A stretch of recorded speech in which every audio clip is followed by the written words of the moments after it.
Shalom and peace and blessings. Peace and blessings to the whole house. Hope everybody's doing well today. And hopefully you read the topic of what we're going to be covering today. The receipts don't match the rhetoric. And I've got a full complement of stars today. I've got my brother Banya, Sister Y Society, and brother Elisha. Brothers and sisters, go ahead and greet the family. Happy New Day, everyone. Remember to share this out. That's how we get the information out there. Just glad to be alive. Shalom, shalom, shalom to all the family out there, to the four corners of the earth. Always to Yasharel first. Peace and blessings.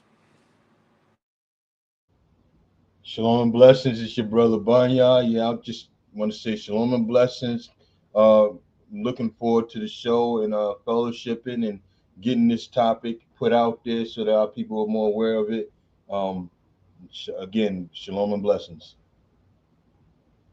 Okay, appreciate everybody on the panel. So we have been privy to some new information that has been coming from the Ghanaian government and Africa in particular.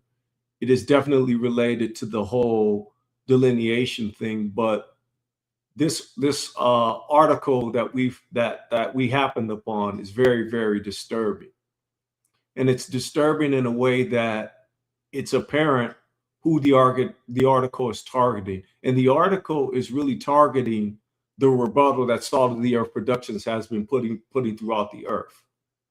Salt of the Earth Productions is the only YouTube channel, law office, and we're not lawyers, organization, NAACP, NAN, the Black Action League, or whatever the hell they call themselves, the Congressional Black Talkers, which all they're good for is talking.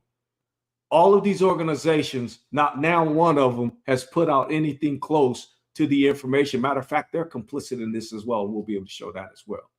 So there was an article that came out, and we're going to read through the article, and it's going to blatantly show who and where they're getting their talking points from and who they're actually trying to refute. Now, I've already said that Salt of the Earth, there's nobody else giving you this information like Salt of the Earth. You can go Google YouTube and who's rebutting what the Ghanaians is doing. Find that and then measure and stack that up against what Salt of the Earth Productions is doing. Now this is not about Salt of the Earth, but it's about the awareness that Salt of the Earth is bringing to the earth with this information, if that makes sense. So what I'm going to do is we're going to jump right into it. And what I'm going to do is I'm going to load the article first. And then after I load the article, sis, I want you to go through the article, read the article verbatim. And what we're not going to do is we're not going to stop. We're just going to read through the article. Everybody can hear it and digest it. Then after we read the article, we got a presentation that's going brick by brick dismantle this attack, this attempted attack on our people, this attack on our ancestors, and the blatant disrespect that the Ghanaian government and the Ghanaian people and Africa as a whole have for the Israelite people. Before I jump in and share the article, does anybody on the panel have anything that they want to add, move, subtract, multiply, or divide to what they just heard? No, I just want people to know the importance of the information that we have been sharing from Salt of the Earth. It's very important that they understand that we're sharing and doing at the same time, right? So it's not like we're just giving you information to fill your head up. No, we're sharing and acting upon the information in ways that we have discussed in previous shows, but we want you to share the information as well and act upon it, right? Is what faith without works is dead. Just put it like that. Brothers, comments? Nah, brother, you said it best. So I'm ready to get to the meat of it. Let's dissect this thing. Let's get the good cop perspective. Bonnie, you the good cop. I'm always the bad cop. Yeah, I mean, I might be the bad cop too on this one, man, because this is absolutely appalling. It's disrespectful, and it's really it really highlights the lack of respect for our intellect and our understanding, because you must think that we're complete idiots for you to try to pull something like this. But you know, All right, I appreciate everybody's comments. So I'm gonna share the screen. Give me a second, don't jiggle the wires on myself. Let me know if you guys, when I share, let me know if you guys can see it. Okay, I'm gonna move us out the pocket. Everybody can see it? Yes. Yeah, I can see it. yeah, Cool, okay. I'm gonna move us out the pocket so that the whole earth can see this damnable article that came out 8 days ago from the BBC. Now, I said that this article is a direct response to the work that Salt of the Earth has been doing. They've been watching Salt of the Earth Productions. They've been watching and they've been gleaning from our talking points. Family, you will be able to see, and especially if you've been with us any amount of time, you'll be able to go back and see, well, there's nobody else talking about this stuff except for Salt of the Earth. So are they really watching Salt of the Earth, or is this just a figment of Salt of the Earth or Brother C's imagination? So, sis, I want you to start, and I'll be your scroll mechanism. But go ahead and start. Okay, and so as you see the title here from the BBC, Ghana was the crime scene, the country leading the demand for slavery. One second, I gotta put my glasses on, y'all. I apologize. We need to make it bigger. We need to be bigger. We good. You know what? It's big enough. I just still need my glasses, so please bear with me, y'all. All right, let's go on ahead and move forward to the other part. As you see that picture, and I want to highlight what is said under the picture caption, right?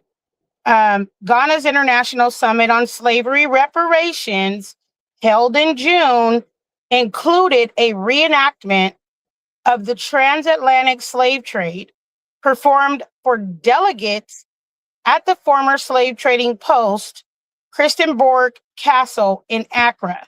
So on a former show, we showed that video of that reenactment and asked the question, did the people who they're so-called reenacting feel like it was respectful or if it was a mockery? And everyone said, this is a mockery, right? So that tells you exactly what you're seeing before your face is almost like a mockery, but we don't take it as a joke. And the Father is not mocked. Okay, so let's go to the next line. This year has been a dramatic change. I'm sorry. Okay. In tone in the global conversation about the transatlantic slave trade. The demand for formal apologies, debt relief, and financial compensation from nations and institutions that benefited from slavery has become increasingly forceful. In March, a resolution was passed at the United Nations recognizing slavery as the greatest crime against humanity. Though the United States voted against the resolution and every European nation abstained from the vote, the UK, which alongside Portugal dominated the transatlantic slave trade, has consistently rejected the idea of paying reparations, which is perhaps unsurprising given estimates of what Britain owes and damages to nations affected, and it runs into many trillions of pounds. The resistance has not deterred the country that has become the leading voice on reparations, Ghana. So as you can see, a quote from the Foreign Minister of Ghana, Samuel, Ghana cannot afford to be silent on ensuring that we hold perpetuators accountable. Okay. It was Ghana that tabled the UN resolution, and in June, a summit on reparations was held in its capital, Accra, with delegates from around 80 countries who concluded that recompense was long overdue. Ghana has always been a Pan-African leader. We're the first country to attain independence in sub-Saharan Africa, and to prove that it is possible to fight imperial might and win, Foreign Minister Samuel Blakwa tells me. Ghana has been given special responsibility by the African Union to champion for reparatory justice, and it is clearly a role the country's political leadership is taking seriously. In part, that is because about 10 to 15% of the estimated 12 million Africans who were forcibly removed from their homes, torn from their villages, and dehumanized on a scale never seen before, were from what is now Ghana. Even more were shipped from its shores. Ghana was the crime scene where these atrocities took place, so Ghana cannot afford to be silent on ensuring that we hold perpetrators accountable. Bakwa says. The minister has called for a system of reparatory justice that funds educational grants, venture capital for young African entrepreneurs, and research and into enduring health issues that some argue may trace their roots back to severe malnutrition and inhumane conditions of enslavement. And though he insists that this is not about direct financial gain for African leaders, one of the demands laid out, a recent summit on reparations, clearly talked of debt relief and debt cancellation. We read the caption under this picture. On a recent visit, Archbishop of Canterbury, Dame Sarah Mullally, prayed at the door of no return at Cape Coast Castle, a former prison to slaves on Ghana's coast. And we can go down. Okay. He also wants individual institutions that benefited from the slave trade to be held accountable and pay compensation. Among these is the Church of England. In the 18th century, the church's missionary wing ran plantations and owned hundreds of slaves, which helped fund its work across the Americas and beyond. Many Church of England clergy independently owned slaves, and a recent report by the church's endowment fund reported the institution made large investments in the slave trade from which it made huge sums of money. In July, the leader of Ghana, the Archbishop of Canterbury, Dame Sarah Mullally, visited Ghana in one of her first international visits in the role. She traveled to Cape Coast Castle, one of the many coastal fortresses that had been run by the British, and where enslaved people were held before enduring the brutal Middle Passage to the Americas. As she toured the dungeons where slaves were held and walked through the door of no return, through which they were forced before being loaded onto ships, Dame Sarah looked emotional and stopped to pray. I felt the weight of the depth of evil that the transatlantic slave trade was. You can't help but be deeply moved by the horrific conditions that people were kept in, the Archbishop said. Okay, we're going to read the caption here. This is a picture of the Cape Coast Castle, which was one of a string of forts along West Africa's Atlantic coast, used to hold slaves before being taken to the Americas. All right. She also prayed in a 17th century chapel that was positioned directly above the dungeons. For me, that is such a stark illustration of the way the church was involved in the slave trade, she says. How can the church have set above the horrors that were going on below? The Church of England has apologized for the part that we played in the transatlantic slave trade, but we've also said there needs to be action that relates to that, Archbishop Sarah said. The church has set up a 100 million, or actually pounds, right, which is 135 million in US dollars, social impact fund designed to benefit communities designed to benefit communities thought to continue to fill the enduring legacy of the slave trade today. But within the church, the establishment of the fund has encountered resistance, just as the global push for nations to pay reparations has done. One of the key counter arguments centers on the fact that some Africans were themselves complicit in the capture and sale of their fellow people. But Foreign Minister Abakwa emphatically rejects this narrative. I think that there's a strategy to divide and conquer and to create a very contrived confusion, he argues. He stresses that the entire architecture of chattel enslavement was curated by Western slave-owning powers who simply utilized local actors to help carry out their plans. The foreign minister points out that when the laws, insurance policies, and financial architectures of the trade were being drafted, there was no African at the table. We denounce and totally reject those claims that Africans are as guilty and complicit as those who masterminded the whole atrocity, he says. Let me read the picture caption. This is King Takiteko Tsuru II, who has apologized for his ancestors' involvement in the slave trade. Yet within Ghana itself, the conversation around African complicity is far more nuanced. And for some traditional leaders, acknowledging the past is a vital prerequisite part of healing.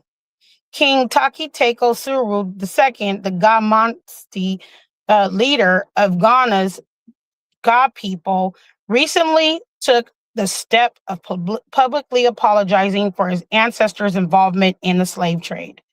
I think the transatlantic slave trade was the greatest crime against humanity, and ancestors also took part as players in that trade, says the king. The Ga people became middlemen who traded with Europeans. They sold gold, ivory, and ultimately enslaved Africans, often those captured in local conflicts, in exchange for manufactured goods brought mainly by the British and Dutch, including textiles, alcohol, and guns. Outside the UK, you can watch this on the BBC World Service YouTube channel. Okay, but the king felt he needed to say sorry, not just for his own people's complicity, but for the complicity of other Africans too. I stand on the same point of apologizing on behalf of all traditional authorities and my ancestors and forebears for the part they also played in the slavery of our brothers and sisters. It has affected lives and societies up to now. And to be able to go forward, you have to look at your past. It dawns on us to admit our fault and correct it, he says. The king believes strongly in the need for those who benefited from the slave trade to pay reparations and acknowledges that he too needs to commit to making financial amends. I believe that it underpins a state of moral courage and credibility. For the Ga Montsi, I don't know if I'm saying that right. So That's if close someone, enough. okay. Admitting fault does not dilute the guilt of European empires. Rather, it solidifies Africa's moral standing and sets an example as to how to move forward. But Ghana is leading the way in another aspect of trying to heal the damage done by the slave trade. The country has run a high-profile campaign inviting the African diaspora, particularly African Americans, to visit the continent. It has been promoted as a means of bringing people together in the shared story of their traumatic past, with reparations quite literally focusing on repair at a very human level.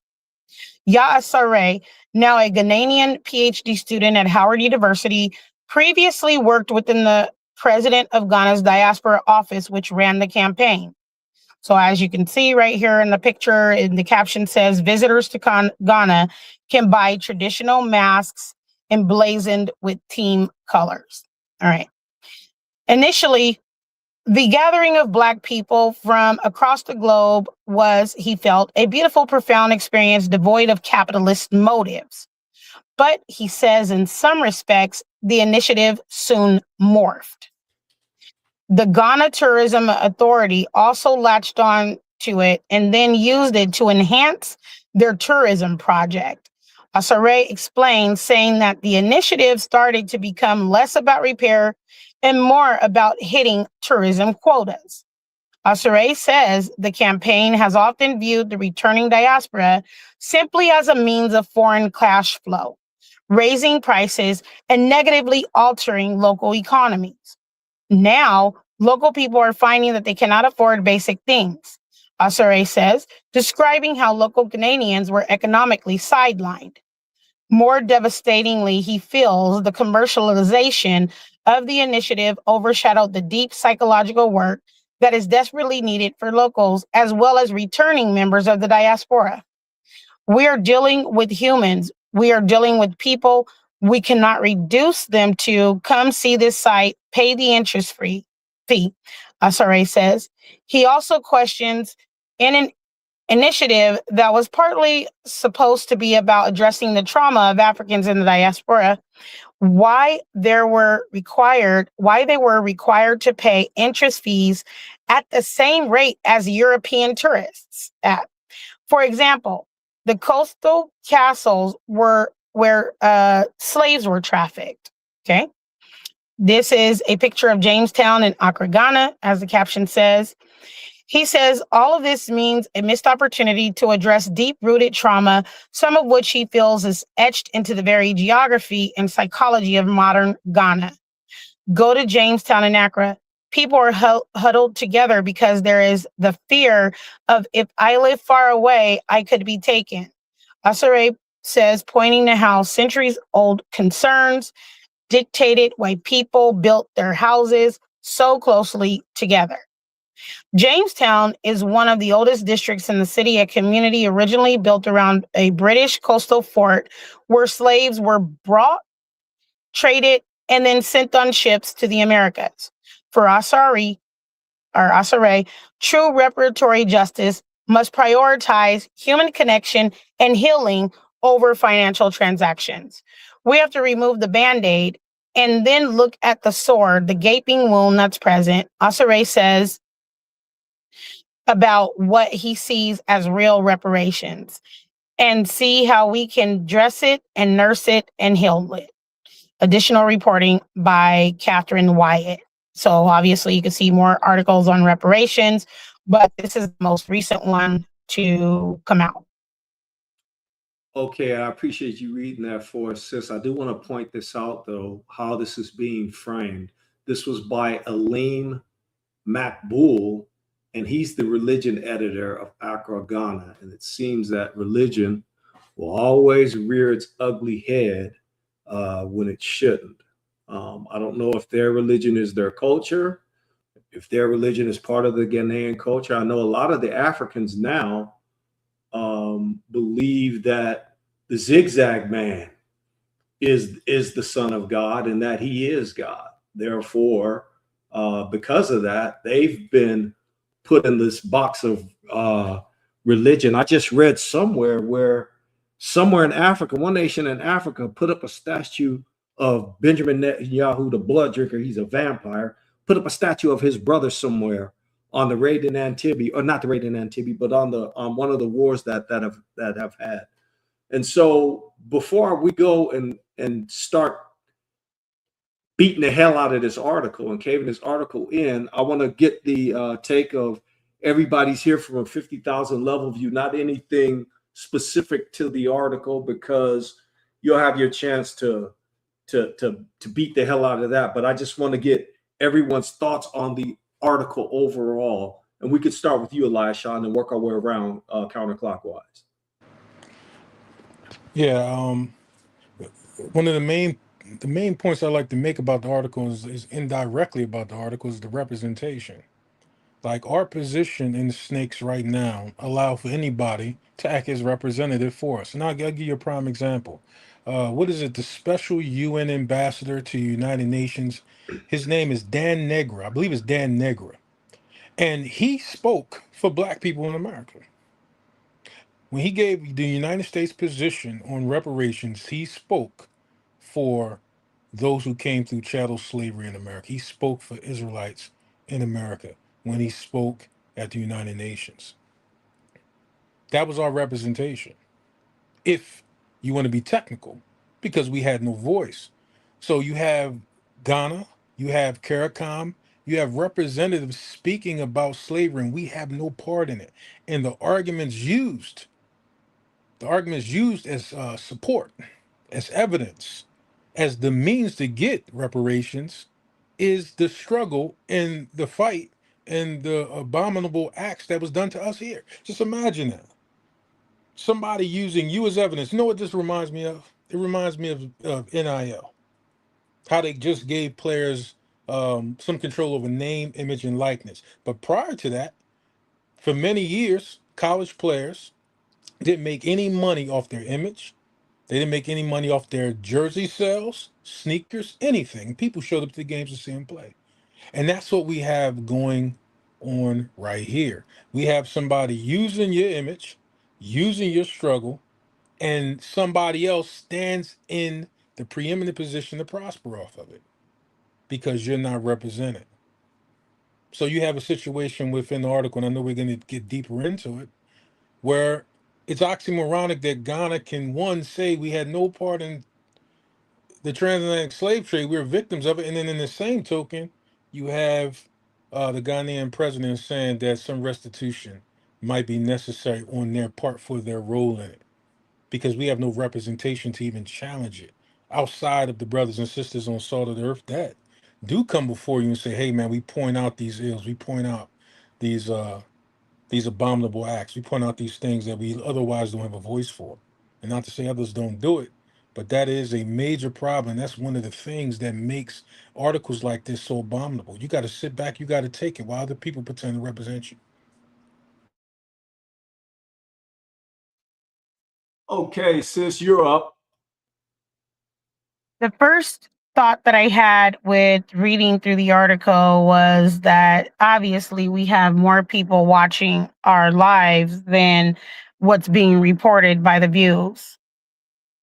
Because every single touch point that we've been articulating was responded to in this article. And if you don't believe that, you go back and watch every single episode of the DUSCS Weekly Live, and you'll see those points throughout the article. The second thought that I had was, what makes any one of the people that are being quoted in the article a credible source of information? It's just rhetoric, because they went and found someone with a title that sounds religious or whatever to people, archbishop, and a student at Howard that was, is a immigrant from Ghana, and the king, even the person writing it, like you said, Brother C, what makes any of them credible? What makes them the credible source of information, the authority on righteousness and justice, which by then they can speak to these issues, right?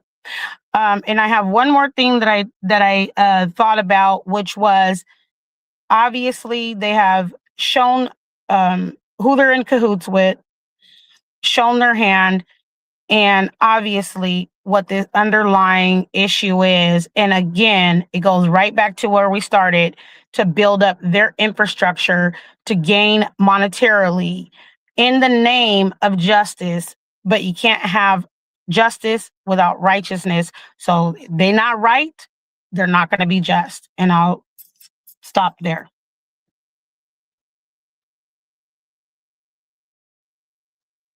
Okay, Brother Bonnie, you're up.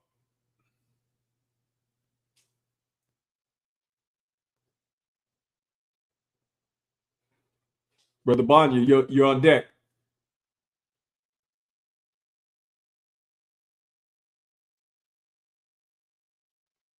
Okay, so we're gonna go ahead, Brother Bonnie. We'll give you a chance to speak your piece later.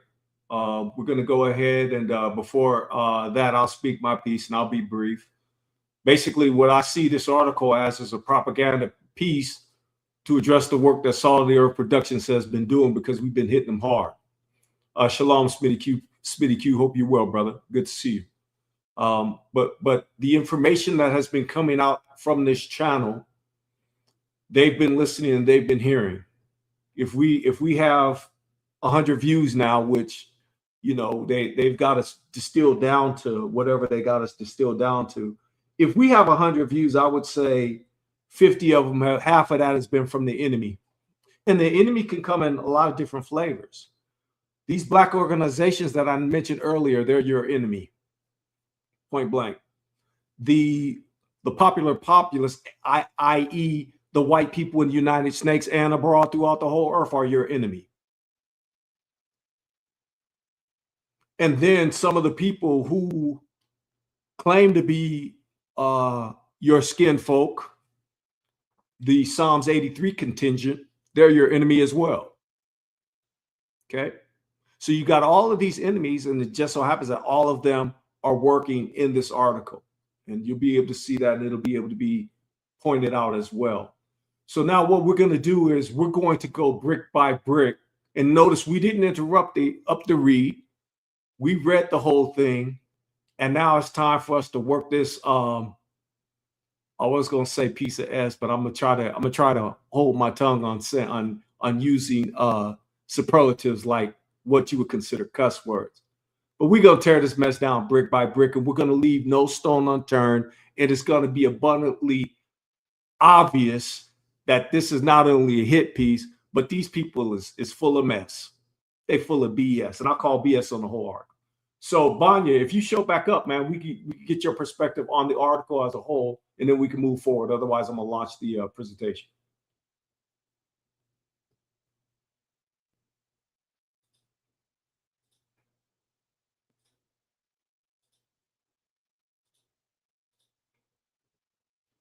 Okay, so can everybody see the screen? Yeah. Okay, everybody can see the screen. I'm gonna move us off the screen just so that we can get a full check. Everybody see the full screen? Yeah. Okay, cool.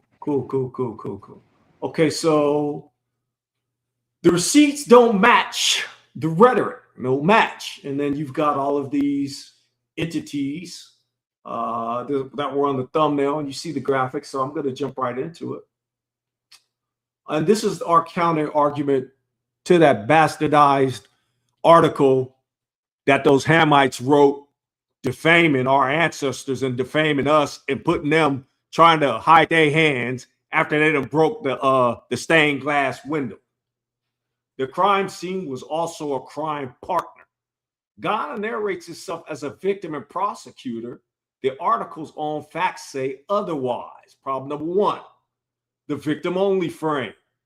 The piece that they wrote hands Ghana the plaintiff's chair, while its own number show organized, armed, profit-taking participation in the trade.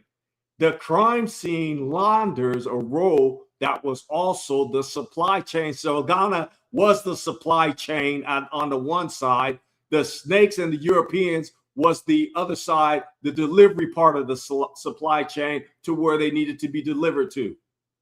Problem number two, no answer to for whom.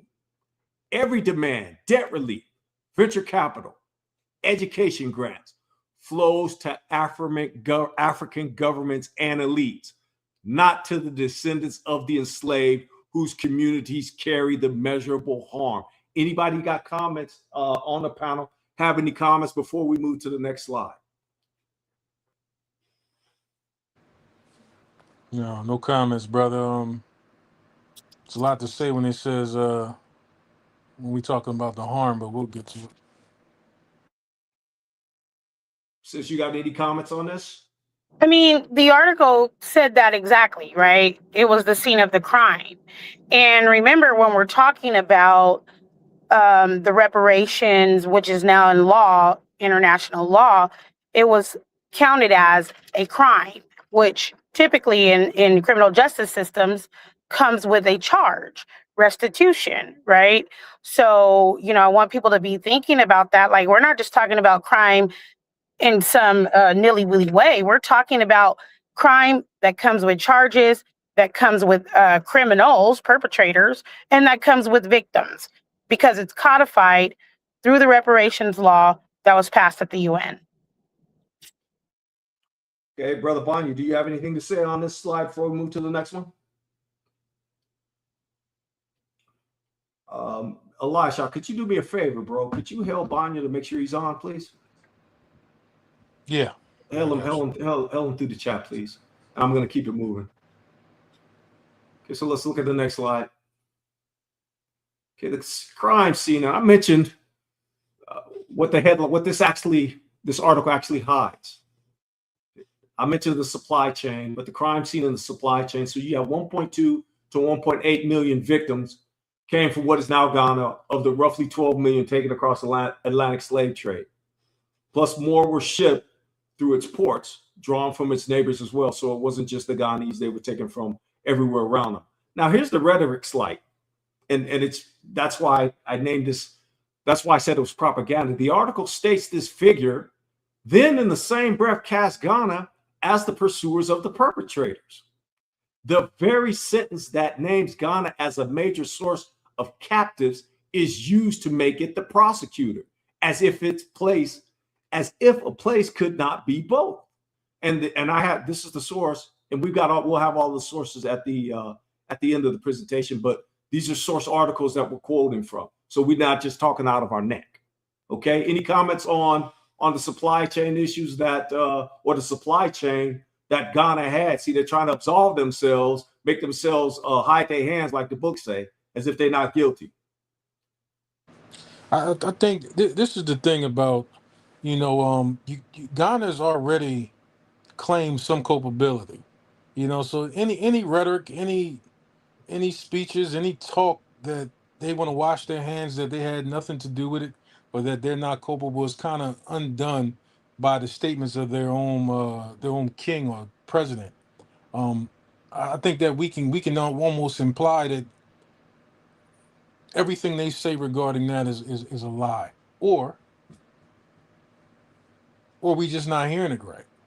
And I would say we are hearing it right, that Ghana definitely has some culpability. And it goes into a book. I don't know if brothers ever read this book, The Interesting Narrative of Ludo Equiano, and be real quick with it. And within that book, Ludo Equiano, he actually was an Israelite. I'm not saying he knew he was, but he understood some of the culture and traditions that his people had followed were Israelite traditions. And he recognized Africans that was not of the tribes of Israel, that had cuts in their bodies and different things that they did culturally.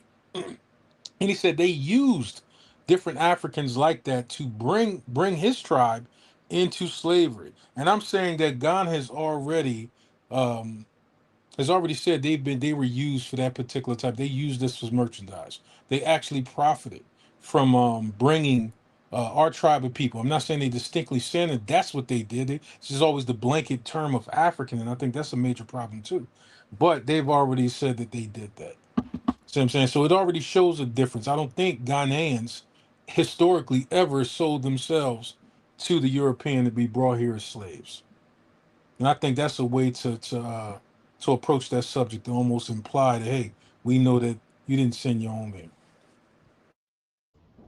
I mean, I Yeah, ask this question all the time, and if they did, what does their pattern in history show about their attempt to go get back their quote unquote brothers and sisters?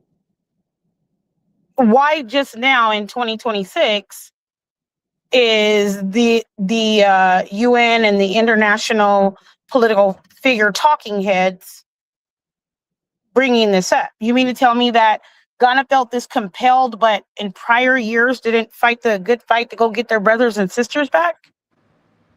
What military actions did they, commit to?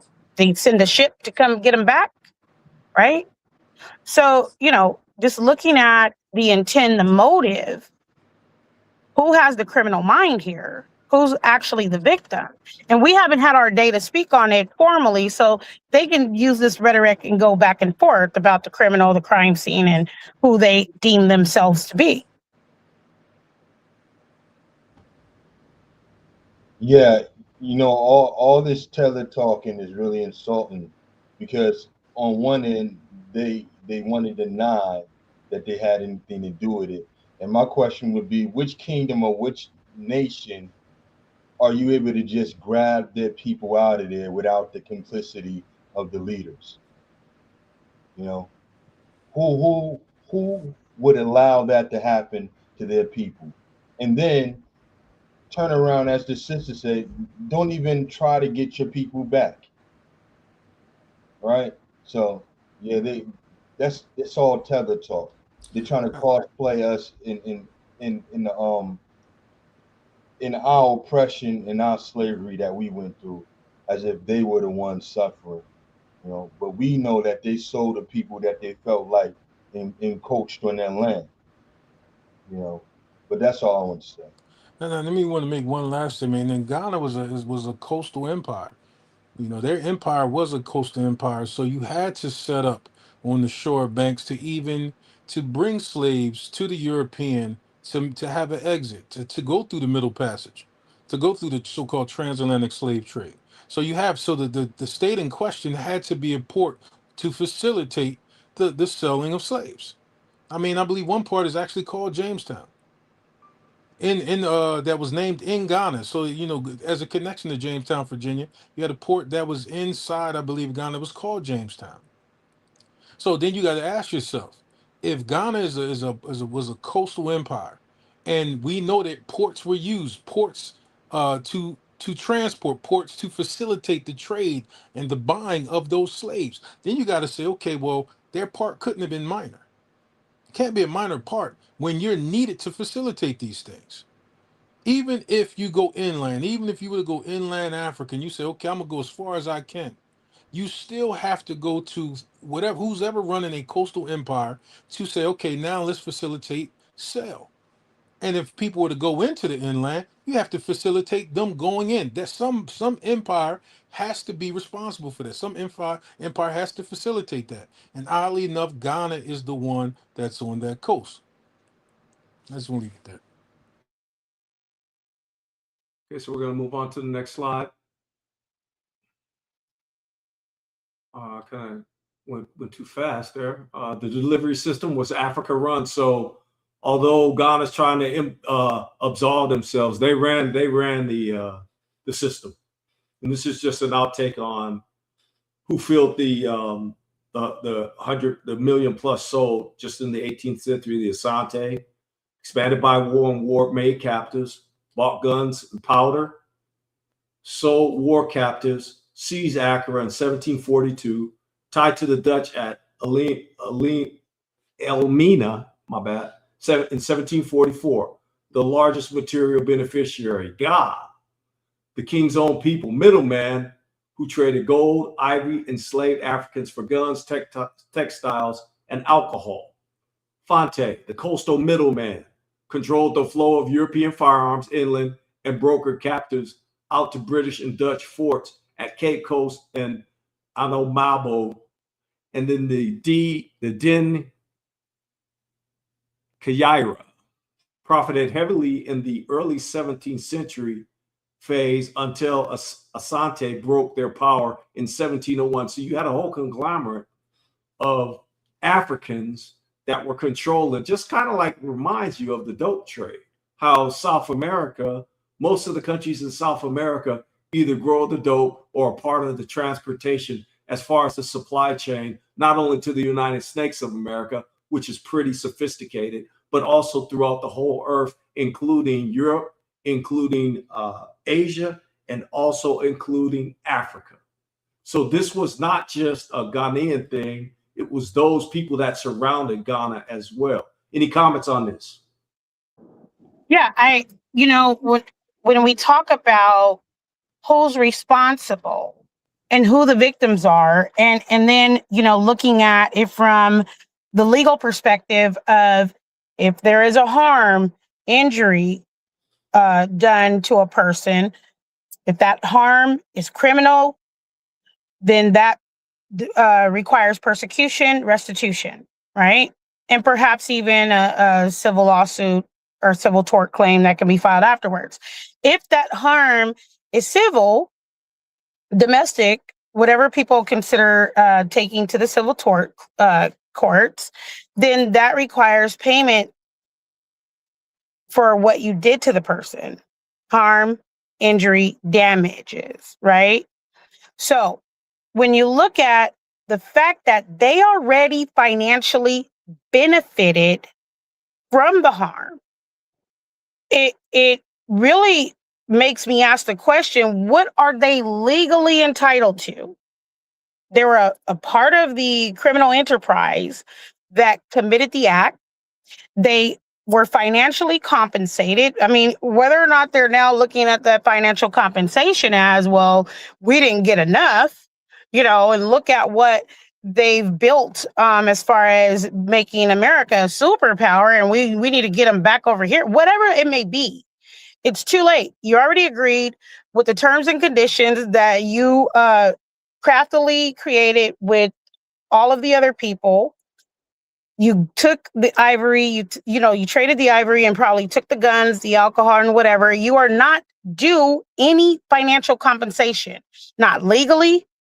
So it's they're trying to say that they're the victims, obviously, so that then they can pursue legal compensation, but they've already been compensated. And why is it that they never address these issues beyond saying that the people that are talking about them being a part of the S.O.T.E.P kingdom and benefiting financially are trying to divide and conquer, right? That's the only sentence you see them saying. Oh, they're trying to divide and conquer. Well, that's gaslighting. And I want you guys to know that. They don't have a legal right to a remedy.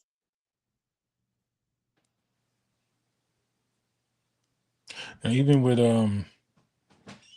one of the main questions that Alan often hear posed is, why didn't the Ghanaian government, CARICOM, or any of those, the African Union that I know of, get our position over here, get some type of position of ours over here that was directly affected? Like, why wouldn't they seek? And I'm not even saying they didn't. I mean, I don't know if they tried to contact the Congressional Black Caucus. We all know that's for nothing. But why isn't there more talk about, okay, what did so-called enslaved Africans? We're not enslaved Africans, but because that's the verbiage that they use. Where's the talk about what our position is over here regarding reparations as it goes to Ghana's push for it, CARICOM's push for it?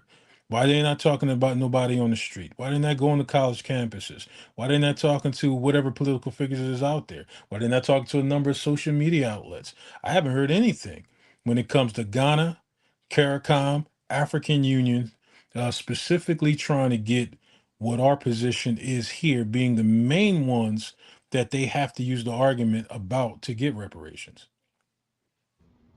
Yeah, I would say I think that adds injury to insult on top of it, because you don't see us really being mentioned in the article.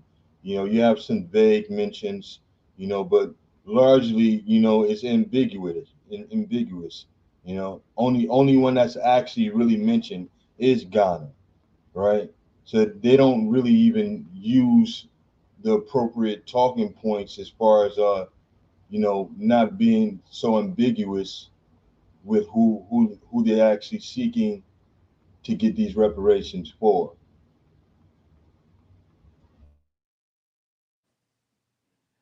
Okay, so let's move forward. Next slide.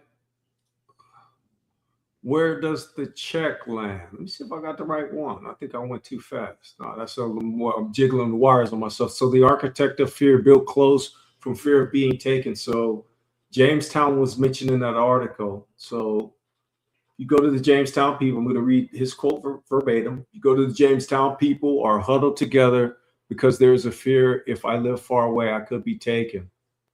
And that was from Yama Sari in that article. So he's a witness to his own destruction. The threat of a Ghanaian neighbor who was built to survive was raiding and kidnapping on the coast itself, much of it Africa run.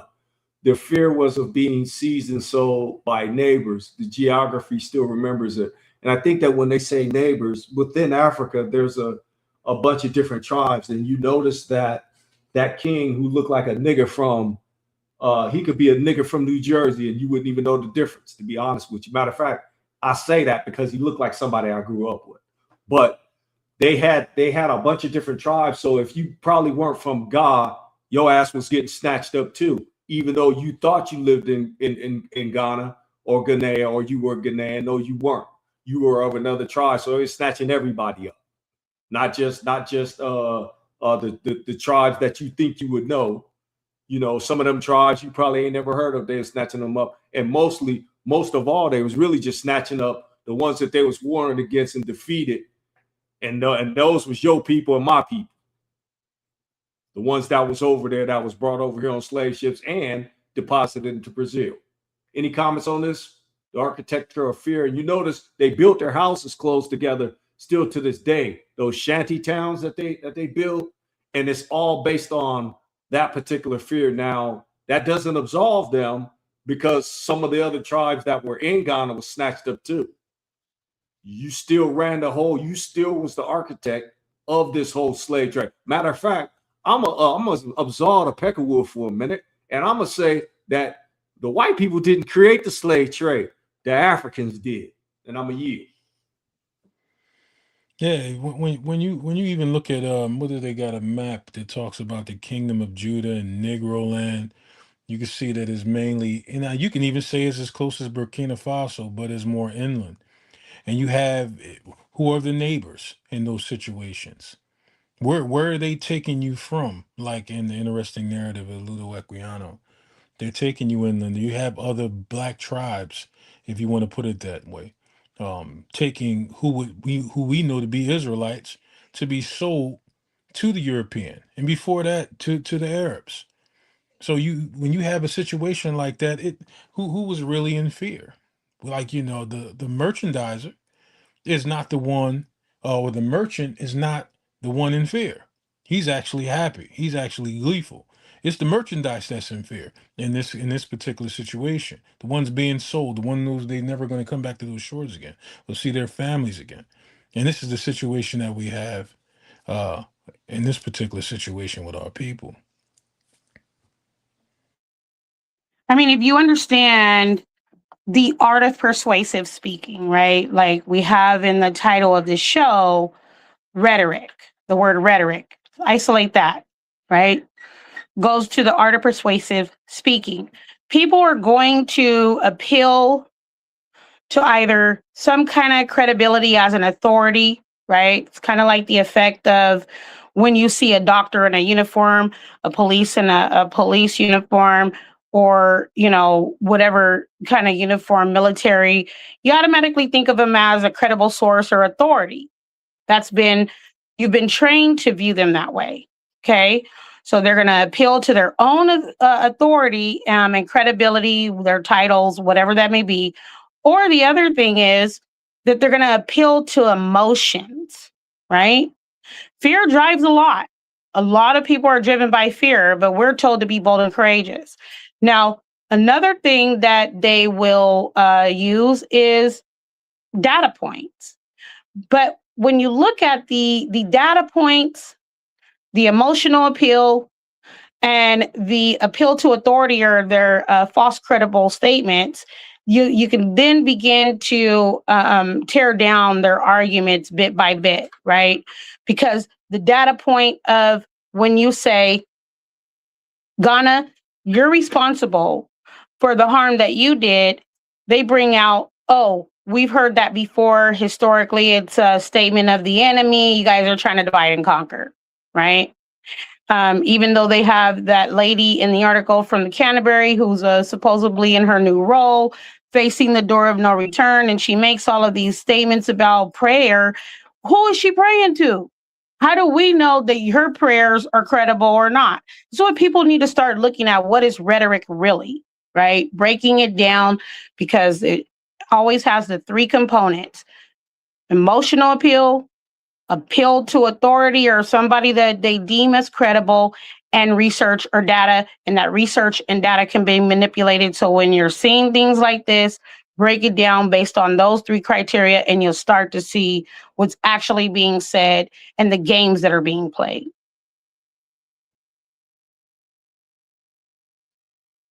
Bonnie, you got something to add before we move next? No. Okay. And I'll let you guys, I won't call you guys. I'll let you guys jump in when you guys want to jump in. Now, you did ask the question, why society, what God was she praying to? She was either praying to Zeus or Thor or Beelzebub, Baal, Hashatan. They're all different entities. They're not the same entity. She could have been praying to one of them because she's not praying to the Father. I can tell you that right now. Because if she was, she wouldn't be involved in this utter foolishness. Right. This is strictly propaganda. Right. But when people are reading the article, right, how many of them are going to question the authority of a priest or a pope or a minister? We know too, because come on, it's all a facade. And how many are going to question the authority of their prayer, who they're praying to? Are you actually in agreement with their prayer, you know? And are they living a righteous life? Like, there's a lot to question. And I noticed the BBC mentioned her saying that she was praying multiple times. So that type of appeal is getting to people's emotions. They have to look beyond the emotional appeal and see what's actually being said. Well, last point I'm gonna make, then we're gonna move to the next slide. Who praying for the Israelites that had to go through the hells of slavery in the United States of America? Who was praying for my ancestors? Which one of the Ghanaian ancestors was praying for my ancestors that had to go through all the hell that they went through here? What's a gator bait? That's the first thing that I think of. What demented entity would tell you to tie a baby up that was just born, put them out there, use them as a bait to capture alligators? You tell me that's not from a demonic entity. Come on, that's one of the most, when you hurt a child, an infant, that's one of the most heinous acts that you can do on the earth. Raping people, hurting children, hurting the elderly, all those things is off limits, should be off limits. But these people have no range to the despicable and desperate ways that they commit on the people and on the earth. Follow the money. This is the next slide. Brother C, wait, before we move on, I want to just ask the audience a simple question. Okay? Even if they do got to build their houses close to each other for fear of being taken, what does that matter to us? You asking me that question? It don't mean a You're damn not. thing. I'm asking the audience, right? That don't mean a damn way. How you built your house? Get it where you live. Shit, my Right. people live in slavery. God damn it. I'm just trying to figure out why even bring that up, right? Obviously, because it's gonna tug at people's feelings, right? Well, it seems like we competing at that, because last time I checked, we don't only ones living in row houses. That, I mean, and then again, you have these statements coming from Ghana, and obviously it's showing what the underlying motive is. Oh, so you want your infrastructure to be better, right? Development of your towns and infrastructure. If you have a fear that causes your shanty towns to be huddled together, why not work within your community to face that fear and build outwards? I mean, I don't understand how this is relevant to us. Well, the whole article is not relative to us, so that's kind of like a. I know the question is rhetorical, and Right. I hope the audience hears it as such. This article has nothing to do with you, FBA, ADOS, DUSCS, African American. If you are colored or Negro that's here in the snakes, it ain't got nothing to do with you. Matter of fact, the whole reparations thing, as we've been proven, has nothing to do with you. So I'm gonna move on to the next slide unless somebody else has something to add to this particular slide. Okay, so let's move on. Where does the check land? So we always talk about reparations. We always talk about, you'll hear a lot, cut the check. So basically you have to follow the money that you've seen so far. And this is the money that they said they've seen, but it's not the money that Vatican Roma has been sliding under the table.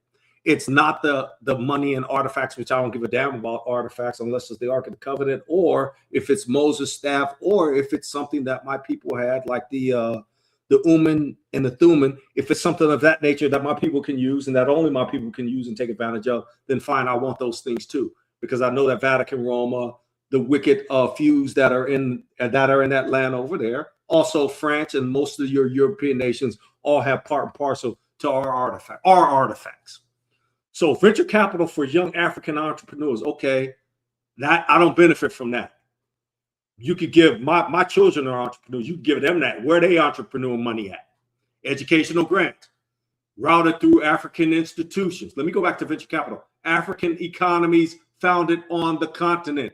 Where is something for the African Americans? The so-called FBA, which really we know what their real name, their real identity is. It's the Israelites. So where's the money for the Israelites? Where's the money for the young Israelites? Educational grants routed through African institutions. Well, how come they ain't routing none through S.O.T.E.P Productions?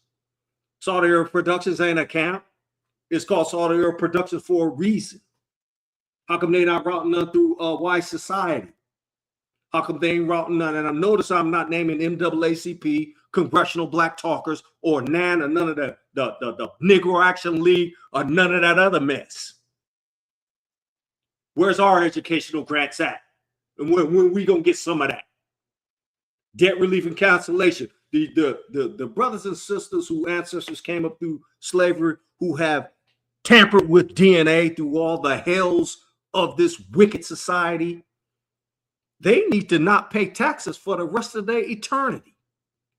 You shouldn't have to pay state, local, or federal. When you go to buy something, they should say, let me see, are you a Israelite? And once they see you Israel, oh, you don't have to pay no taxes. Matter of fact, you get 50% off of what you buy.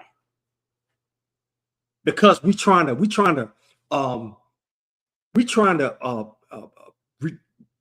pay tribute to all the pain and suffering that you've been through.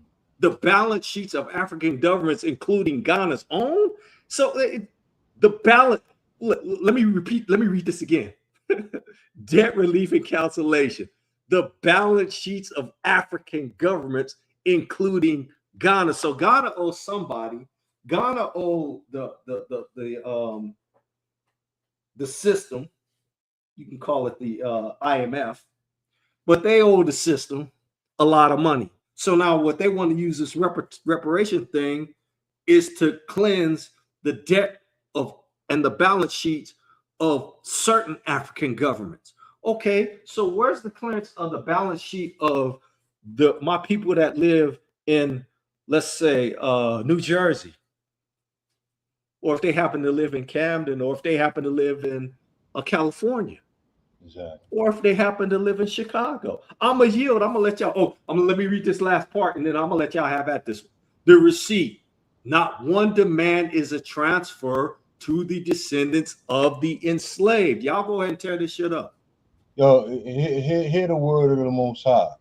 The sons also of them that afflict thee should come bending unto thee, and all they that despise thee shall bow themselves down at the sole of thy feet, and they shall call thee the city of the Lord, the Zion of the Holy One of Israel. Whereas thou hast been hated and forsaken, that no man went through thee, I will make thee an eternal excellency and the joy of many generations. Ghana hates us. Ghana is right up there with the rest of those people that afflicted our people, that sold our people into slavery. Of course, they were complicit to doing it because they knew they wasn't selling their own people. And that's the same reason why they're not vouching for us, because we not them. And they know we not the same people. So they're going to get they want America in who else? The EU. They want them to pay them reparations for what? For what affliction? Any affliction that Ghana has on them, they brought that on themselves for what they did to us. And that's just biblically speaking, but speaking plainly, ain't nobody giving them a damn thing. Because you got to be a fool to think that you're going to take part in the same thing and then wash your hands of everything and then say it's all your fault. Like nobody's seen what happened. Like nobody understands that we were sold from your shores with the complicity of your government and your kings and your leaders. That you snatched us out of our homes and then claim that we're not the same as you. And that's why delineation is so important, and it's also spiritual too. Because the Most High said that He would separate us so that these people don't try to claim to be us.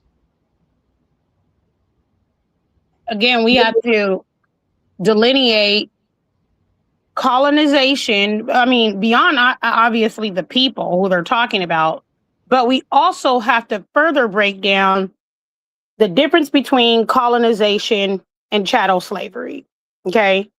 So we saw on the 18-point document that they had from their conference or reparations talks that they were trying to blend in um, and compare colonization with chattel enslavement. The two are not the same. What they're talking about on this list, and that was alluded to in the argument, in the article, We're not the same. is What that they're they're saying talking that about on this list, and that sorry, was I can alluded hear to myself for some reason. Okay. Is that these are the effects that they have suffered from colonization. Otherwise, they've been in control of their country, have had the ability to either build up venture capitalists or not, right? Can control their government institutions. If education is one of those, hey, that's on you, right? The debt relief and cancellation, that's part of what their country's goals should be. But it cannot be done on the backs of us. Okay. Obviously, what they're saying, multiple times we hear it, and maybe this is why they have the ear of some, like the French government and the Pope and other people, is that they have suffered from long-term colonization, but they're trying to make an argument that it was chattel slavery. So this list that they articulated shows exactly the point about colonization, about labor, about development that they said in a former time. Can't forget what they've already said, right? It does have nothing to do with them being victims of chattel slavery, due legal remedy for harm that was caused to their quote unquote brothers and sisters. This has nothing to do with any of that. This has to do with their projected future of building up their country.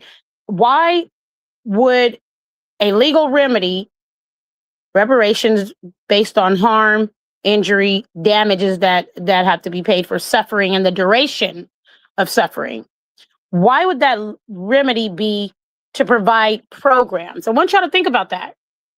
What do we see happens when the government leaders, institutions say, you know what, as a remedy to the Black farmers or the remedy to the Black Americans for this, we're going to provide programs. Well, I'll tell you what happens. It looks like the civil rights era, where it was supposed to be intended for one group of people, but then everybody has access to it because the government can't deny their claim if they want to benefit from those programs. So what you see here is a list of programs, right? We weren't in it, so they're going to continue to talk. I mean, if the French president wants to compensate them by helping them build up their educational programs, their debt relief and cancellation programs, that's on them. But what they cannot do is utilize our suffering, our codified harm and injury that the U.S. caused, and do it on our backs. Well, I mean, that's exactly what they're doing. You know, it's only but so far that they can claim um, that they're seeking a remedy for what happened to us here. Largely, they're doing reenactments of what happened on the shores before we came here. If you ever seen the movie Shaka Zulu, when they had the white dude talking about this was like the Israelites fleeing Pharaoh, and it was at they was in the camps. Largely, Ghana's position is what happened at those camps. Once we hit the Americas, you don't see a lot of argument from Ghana that I've seen, at least. I mean, you can correct me if you've seen it, where Ghana is just specifying all the ills that we suffered here. Are they mentioning our children being used as gay to be? Or is Ghana mentioning the lynchings and the mass graves and the burning down of towns and the raping of the women? Are they mentioning these things? But they're, largely they can just get away with the fact of what happened at the ports. And this is the thing too. The remedies that they're seeking, yeah, we're obsolete in these things. Like we don't even play a part in none of the reparations conversation because, like I said before, Dan Negro already spoke for us, and that's the travesty on our end. Like we're dealing with enough stuff here with the hangings and the missing children and the poverty and all these. We're dealing with so much stuff here. We can't even focus on the reparations discussion. But when it comes to these reparations discussions, we're obsolete. We're not mentioned. If African economies and founders of the continent, if they were to get venture capital for young African entrepreneurs, look, why not? We don't play a part. Educational grants, we don't play a part. Debt relief, we don't play debt relief and cancellation, we don't play a part. If you look at a real remedy for us, if we were somehow in an amazing way to enter the conversation, we say, okay, well, do us like you did those Jewish people. You provided them statehood when they came out of Nazi Germany. When your brothers that you embellished the numbers on. First thing y'all wanted to attribute to them was statehood. Then it was reparations, repatriation. Then it was a military envoy supported by what now known to be NATO and the European Union and the snakes and all the other European countries as a military protection when they got to the land, that they can even take the land or take houses from the Palestinians. These are the things that we would be seeking. We'd be seeking statehood ourselves, reparation, repatriation, gold and silver, things where we can build up our own economies. Why would we want any of these things? Why would we want to be an entrepreneur in an economy we already built and we don't get the credit for that shit? I mean, for that. Why we want educational grants to go to the same universities that's not teaching us about our own goddamn history and is writing us out? What we need with that? Why would we need debt relief and cancellation for a country that owe us everything and we owe them nothing? We need with that. What we need is statehood. What we need is our own economy where we're not attributing to this one. We should give them no more strength. I'll yield on that. Okay, so I'm gonna move on to the next slide. Keep jiggling the wires on myself. Okay, so the vote tally. A resolution that funds nothing. The U.S. voted against it. Every European nation abstained. And let me also mention that 3 people voted no, and Argentina was one of them. And the Israeli liars was the other one. The consensus is Ghana and the Global South, the parties who would actually pay, never signed on. The fund. The UN General Assembly resolution is a non-binding. It allocates no money and names no beneficiaries, nor does it have an enforcement arm to enforce it. In other words, if you don't pay your light bill, how they enforce that is they just turn your lights off. If America doesn't like how Iran is doing, they'll bomb the hell out of them. But Iran said, man, that shit don't work on us. We got bombs too. Take that, 21 bases that no longer work now. If you in the Navy and you used to seeing land, the USS Lincoln, the sailors on there was going crazy because you're supposed to dock land every 30 days or something like that. And they was going crazy because they was at sea almost a whole year without even docking. Okay? So your whole line military supply chain, Iran took that out of your hands. The UN has no way of enforcing any of the horseshit that they come up with. And in the timeline, no schedule, no mechanism, no date attached to any of it. So you had 123 votes, no names, no funds, just a moral declaration. But that's not a plan for reparations. And the people who should be drawing this up and manifesting it and creating it and designing it and presenting it is the Israelites, the only righteous people on the earth. Yeah, I said it.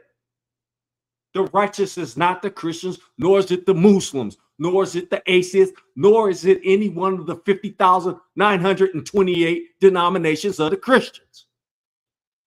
You only gonna fight righteousness within the Israelite community. Everybody else is a bunch of goddamn despots. And that includes the red dots.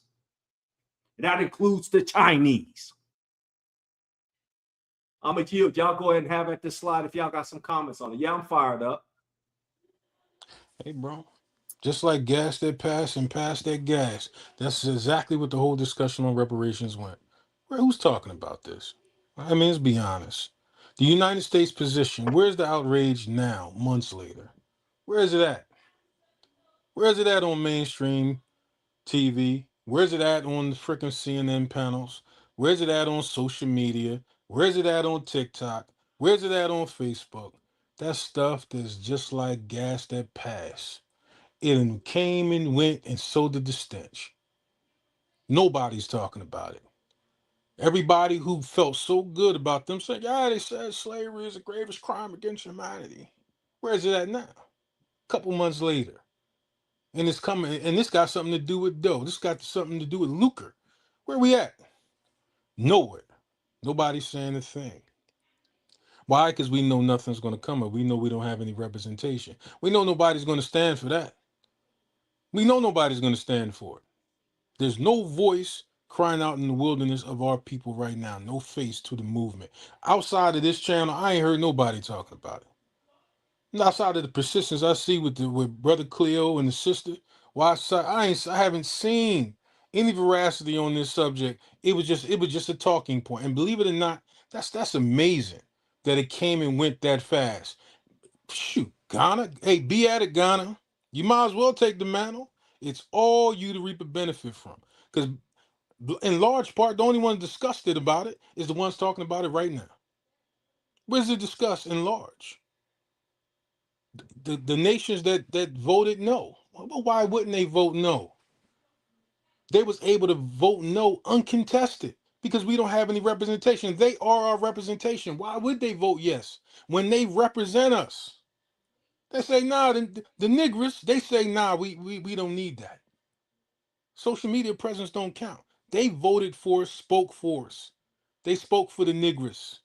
And they said, no, nah, we don't feel like y'all owe that. Nah, slavery was largely impacted those in the Americas, but you got people overseas trying to get it. We don't think they deserve it. They was able to do every sideways point that they can do. And now we stand where we stand at now. Needing to go a whole nother direction for us to benefit for something that largely happened to us, prophetically happened to us. I yield. Benefit for something that largely happened to us, prophetically happened to us.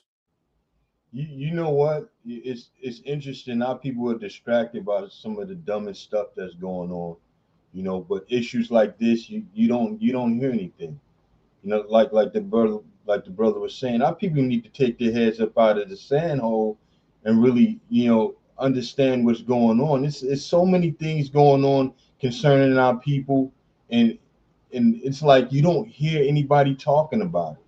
You hear anybody talking about it except for this channel. You don't hear people talking about how they trying to cosplay us to get reparations. You don't hear anything about anybody talking about all the lynchings going on. You don't hear anybody talking about the injustices that's been happening.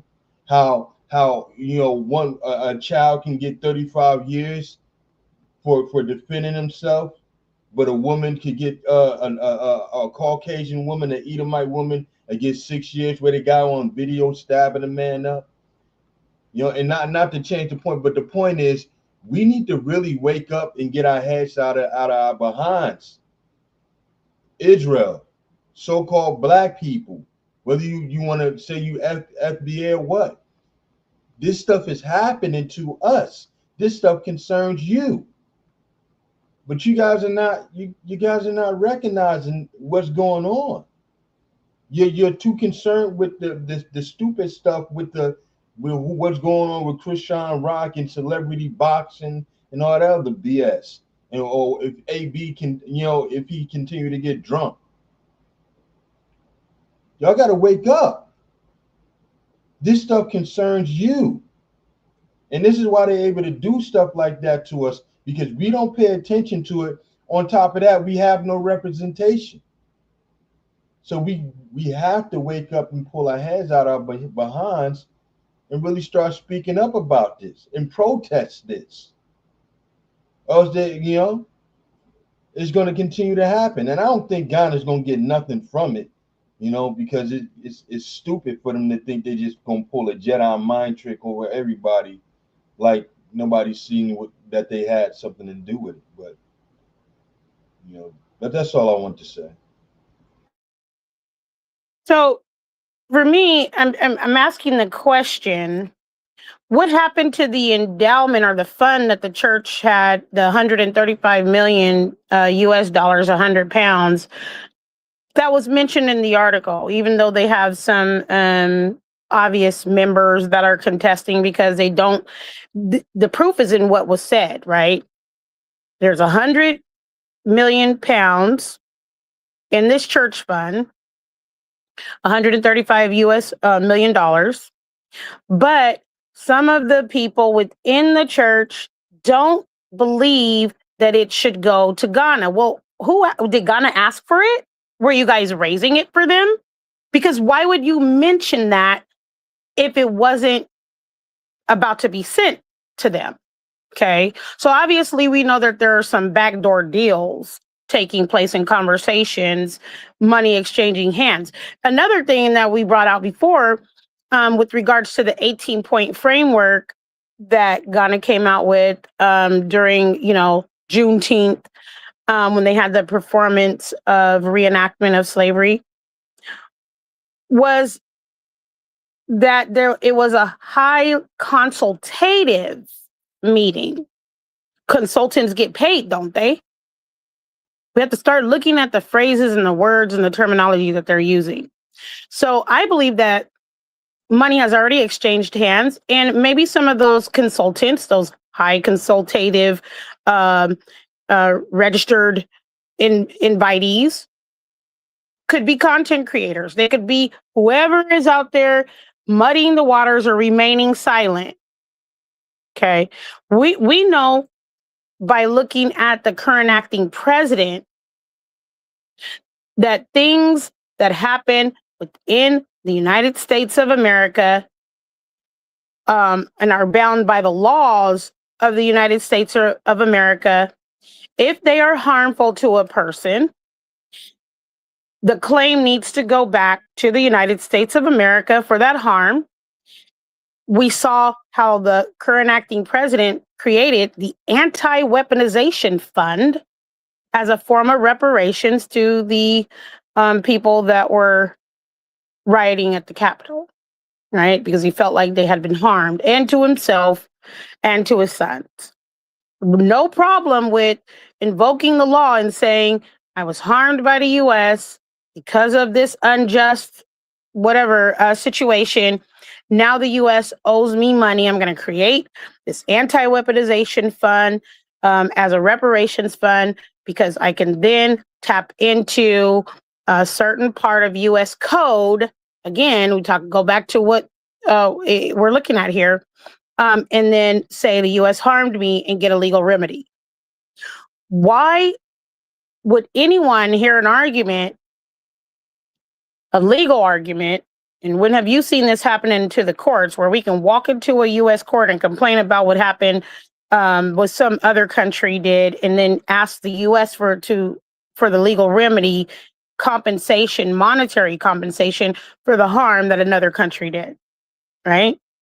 So it's a very convoluted situation when you're looking at the fact that they have charged themselves as the representatives, the AU meaning they, saying that they are representing and leading this cause, utilizing United States laws, chattel slavery, partus sequitur ventrum, the Just Coggins argument that we're going back and forth about with the US and them about who's actually responsible, and was there even a known governance body during the time that chattel slaves were being traded and transferred, trafficked and kidnapped, raped, murdered, name it.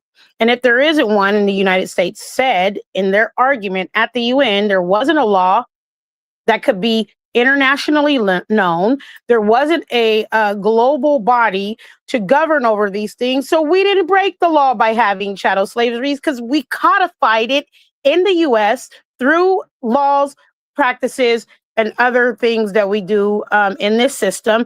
And UN, you can't tell us nothing. We vote no, get out our face. That's essentially what happened.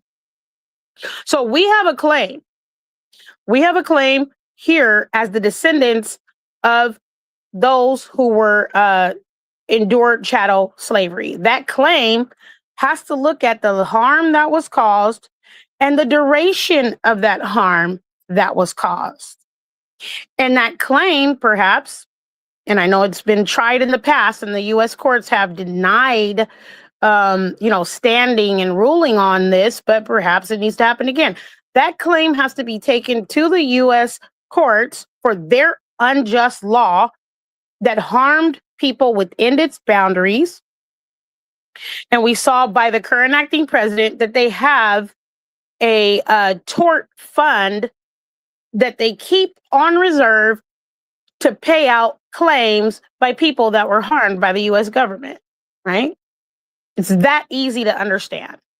Now, there are people that want to purposely and willfully confuse the matter, the AU being one of them, because they want to make it into, the global diaspora, and we're responsible for them, and we represent them, but they're playing public pretender. Everybody here know what that term means, and if you don't, we can break it down later. They're not representing anyone but themselves, and they don't even have standing legally to represent us. So again, we created a challenge, we codified it, meaning we put it in writing, sent it to the UN, and ever since then, we've seen them moving expeditiously to try to prove their point that they are the true representatives of the quote unquote African peoples in their country and the African diaspora. But that's not the way that law works. So if you're going to a governing body, they're governed by laws. My brother C already said that the UN is not really enforcement agency, right? They don't have a military, right? Even the UN Human Declaration on Human Rights, which goes by UDHR, the United Declaration on Human Rights, is not enforceable. Countries can decide what they want to opt into, in that being voluntary, and nobody can force them to respect human rights. So the people that are bound within a territory of a country, if they're harmed by their country, they have to take that harm and that claim for remedy or relief to that government. If you really know all of this, then you can break down what they're doing very easily and see that they're acting like public pretenders. And money is already exchanging hands. And I yield. Okay, so we're on the next slide right now. Who speaks for us? And I think we mentioned that. We're on slide number 8. We got quite a few more to get through. Solidarity versus lineage. Pan-African framing, recipient, African states and institutions, the mechanisms that they've talked about, debt relief, development finance, and continental solidarity, which ain't got nothing to do with you or me. The logic, a shared continental cause. So that's the Pan-African framing, but it should be lineage-based. And we've got these acronyms, FBA, ADOS, and DUSCS. And these are the ones that, these two being the ones everyone's most familiar with. If you want to find out this one, then you need to get the link to the website, and then you'll get a specific definition. I'm not going to give you that, or you can listen to the past shows where we give a breakdown on what this means. The recipients, identifiable descendants of people enslaved in the U.S. So identifiable descendants of the people that were enslaved to the U.S., that was the tribes of our people that were already here because they were here, and those are our people, and you can check their DNA. And then the ones that were actually shipped here. And the mechanism, direct redress targeting the measurable wealth gap. That's one mechanism. Logic, a specific debt to a specific injured lineage. Today's black leadership speaks for a broad people of color or a coalition. And we've talked about that ad nauseum. We are not people of color. People of color means you put everybody in there. You could even put the Irish in there. Okay? Because the Irish so-called went through so-called slavery. You could put the red dots in there. You could put the Asians in there. You can put the Hispanics in there. Okay? You can put the Ukrainians in there if you want to. They're people of color. But that's a coalition. So the existing black Politburo do not speak for us. That coalition is basically boule, and they only about having dinners, and that's it. Not for the descendants of U.S. chattel slavery. And those descendants are outlined, FBA, ADOS, and whatever you call yourself in the snakes. You probably call yourself a Muslim, but that's not, that's a group of our people too. So, but not to get too far in the weeds on that. On this debt, the descendants have been left without a voice of their own. I think everybody on the panel has talked about that already, how we haven't really had a voice in the matter. So I'm gonna allow you guys to comment, then we're gonna move on to the next slide. Yeah, we haven't had a voice. We've had a voice in a long time on anything that pertains to international affairs and our people. We have set forth no grievances as a people. Now we supposed to have representatives. We're supposed to have it in the House, in the Congress, in the Senate. We're supposed to have representatives on the Black Congressional Caucus. It's a multitude of other so-called black groups, namely a lot of these so-called reparations commissions. We don't have any representation. This is known. This is fact. Because if we did have representation, we wouldn't have the same arguments. And then the type of representation we're getting is as African Americans. That's one of the major problems. You can't have the heathen being able to say, you know what, it's against the equal protection clause in the Constitution for one particular group amongst the United States naturalized citizens to receive a remedy. Like, this is what they're using. They've weaponized the goddamn so-called Constitution against us, which we never were included in to begin with. I don't know how it's a weapon now under equal protection to keep us from receiving remedies that was due to us due to the abominations that happened through the transatlantic slave trade. The only way we're going to have representation, we're going to have to stand up and represent ourselves. And we got to represent ourselves in a capacity not known to man. We got to start asking for the things our people never asked for. We start asking for educational grants. We start asking for business loan grants. The niggas will hijack it like they always do and line their own pockets. They will get congressional seats. They will get citywide seats. They'll become your mayors and your governors, and they'll play them backdoor games with the White House and these damn different political figures. It'll never be an international mainstay. It'll never be an international voice. We need to be calling out the things prophetically as it pertains to our people. And that's not to be getting a couple of dollars just to run around and flood back into this economy. So we have to represent ourselves, but not just one group, not just one channel and like salt of the earth. It has to be the multitude of the people that's crying out. Like all of our people being affected by the hangings, the murders, the mass incarceration. We're not seeking a remedy of separation. So now our representatives need to be the whole conglomerate, need to be the whole nation of people. And we need to start speaking like a stated people. We can't keep speaking like we're stateless and that we're running around as Esau's children.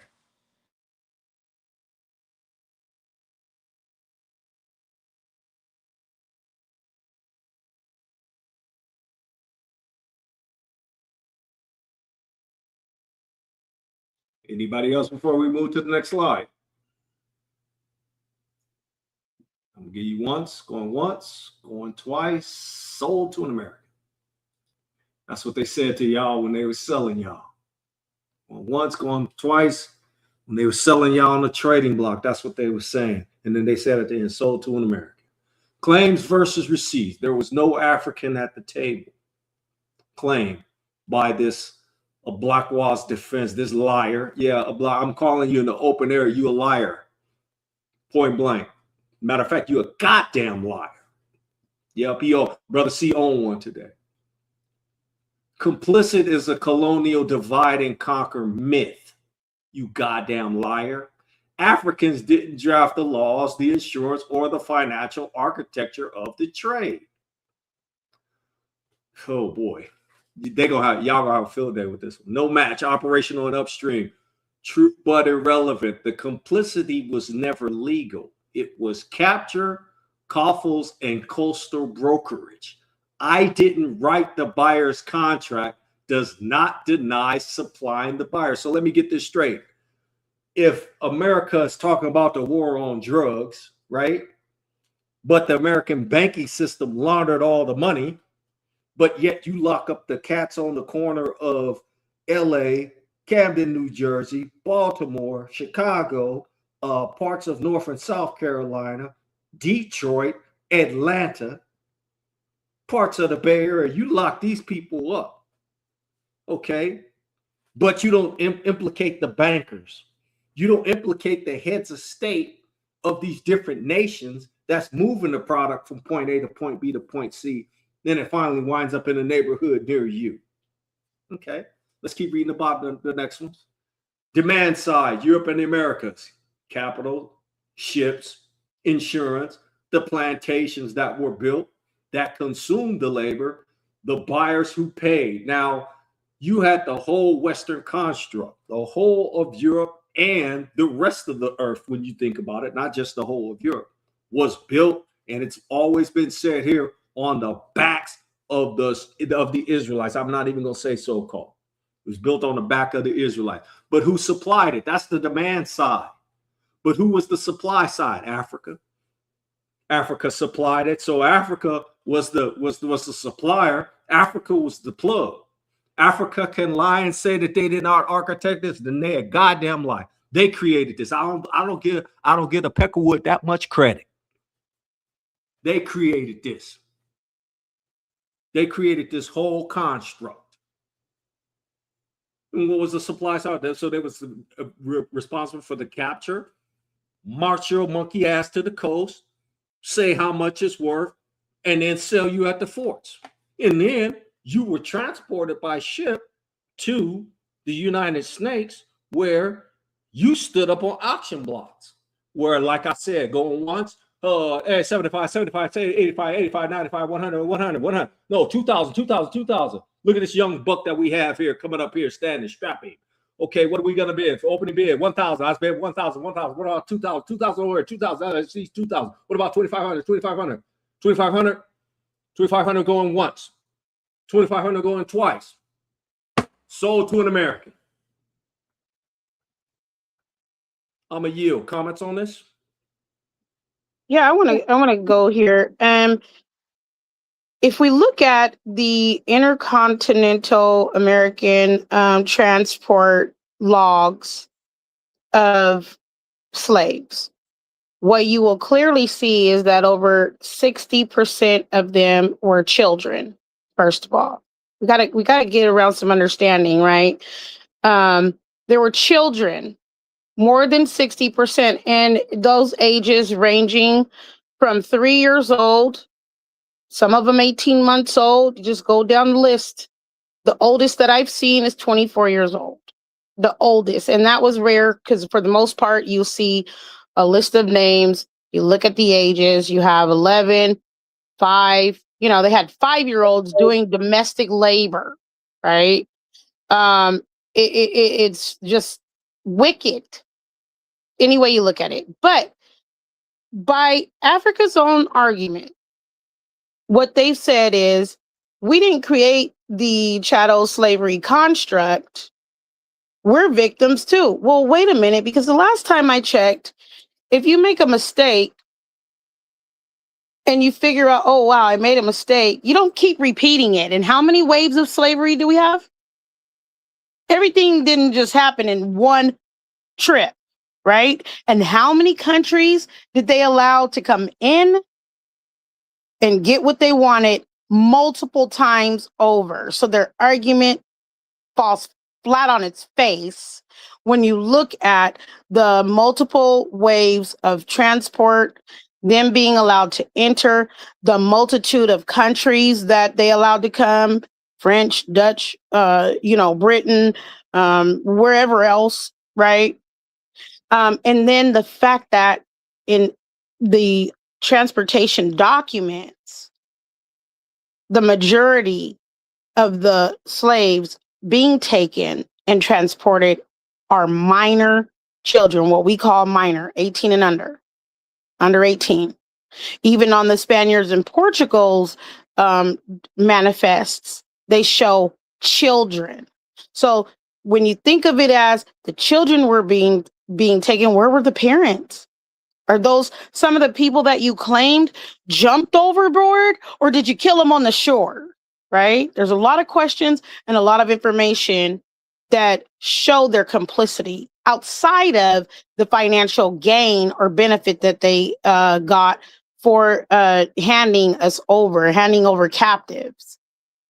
So I don't want to hear anything about them saying it was the Western construct or powers that created that entity called chattel slavery. And you know, we're the victims here. That's hogwash. Bottom line is, you allowed the people to come. You had an agreement with them, whether that be oral or written. It was a contract and it was legally binding, and you held up your end of the bargain and they held up theirs. You financially benefited from it. You have no claim, AU, talking directly to the AU, you have no legally valid claim. The victims do, but we need to be allowed our day to speak and share testimony, have our evidence looked at. Obviously, we're looking towards an authority that doesn't even have righteousness and justice, because they're ignoring the fact that we haven't even been interviewed about this. I don't care how many times they go get the Black Caucus and the other actors. Those people don't talk for the rank and file. They don't talk for the masses of us. So you could see the writing on the wall very clearly. It's like Roman Greco theater being carried out right in front of our face. It's a game, but what's the end game? And only time will tell. And we know prophetically what's coming. So whether or not they believe it is not an issue. We know what's coming. I'm going to stop.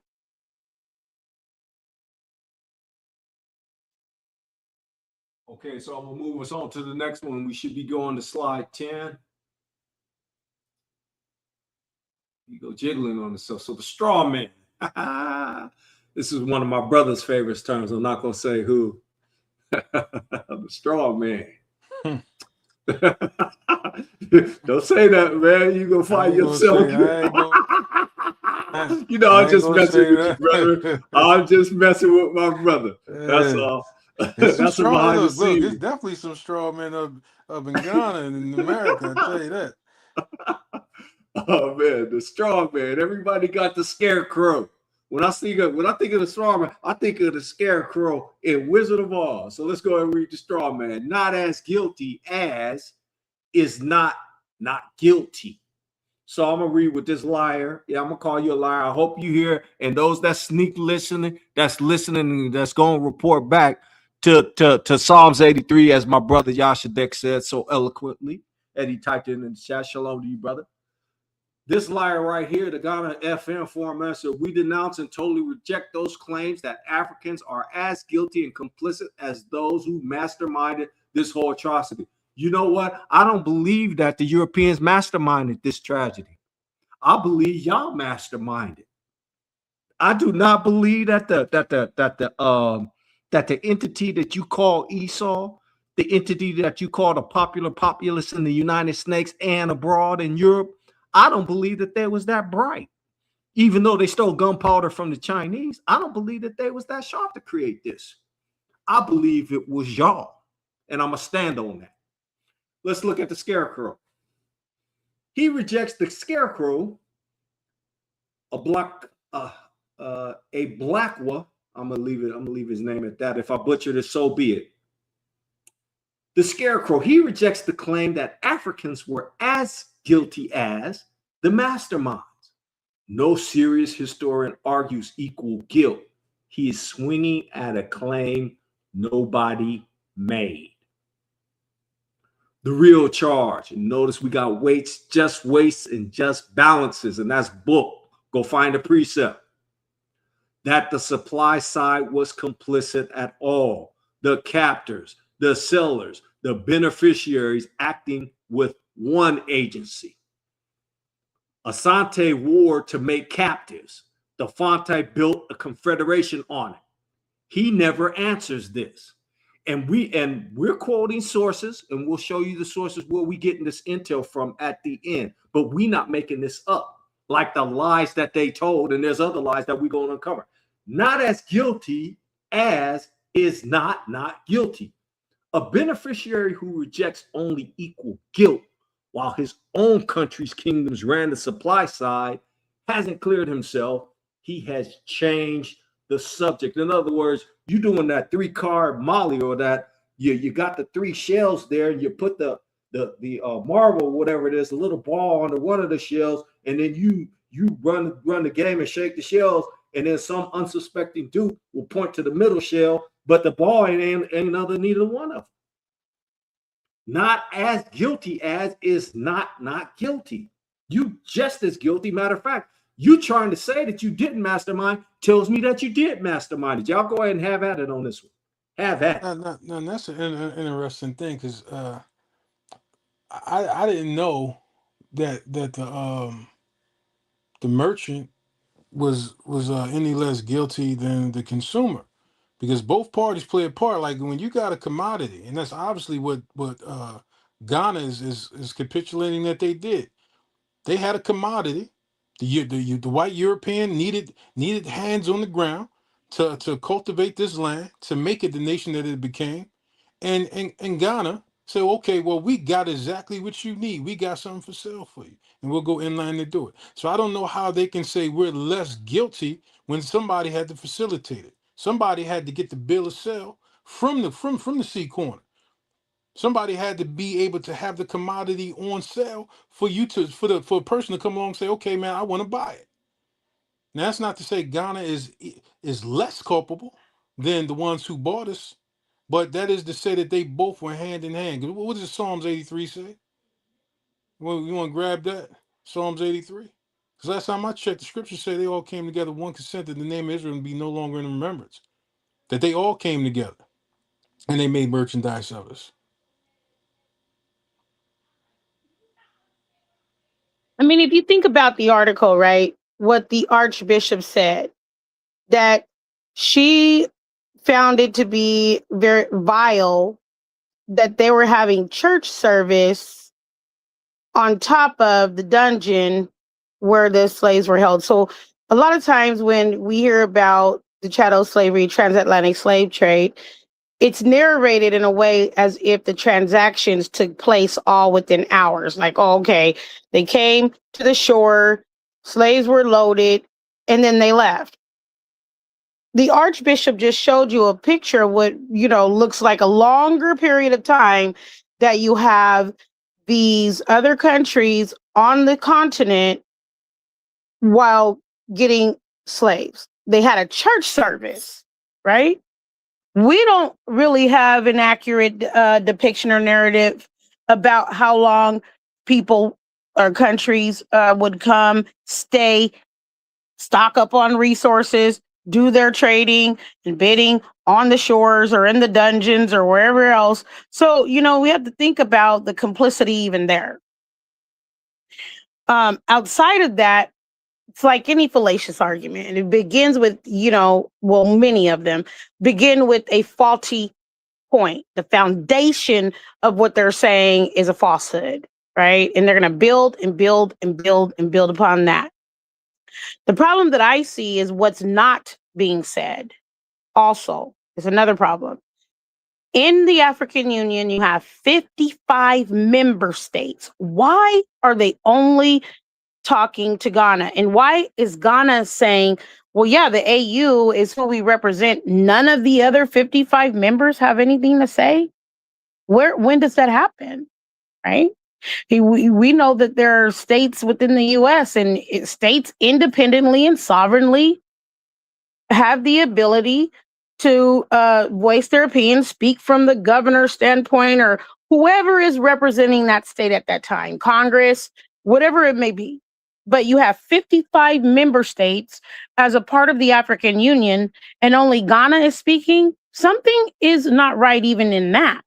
So, we got to really just start breaking down what people are actually saying and what is actually that we can find out just by looking at a situation, elements that are missing from the entire narrative. Good cop, you got anything to say on this before we move to the next slide? Okay, good cop. Good cop must be good cop is Banya. Okay, so I'm gonna move on to the next slide.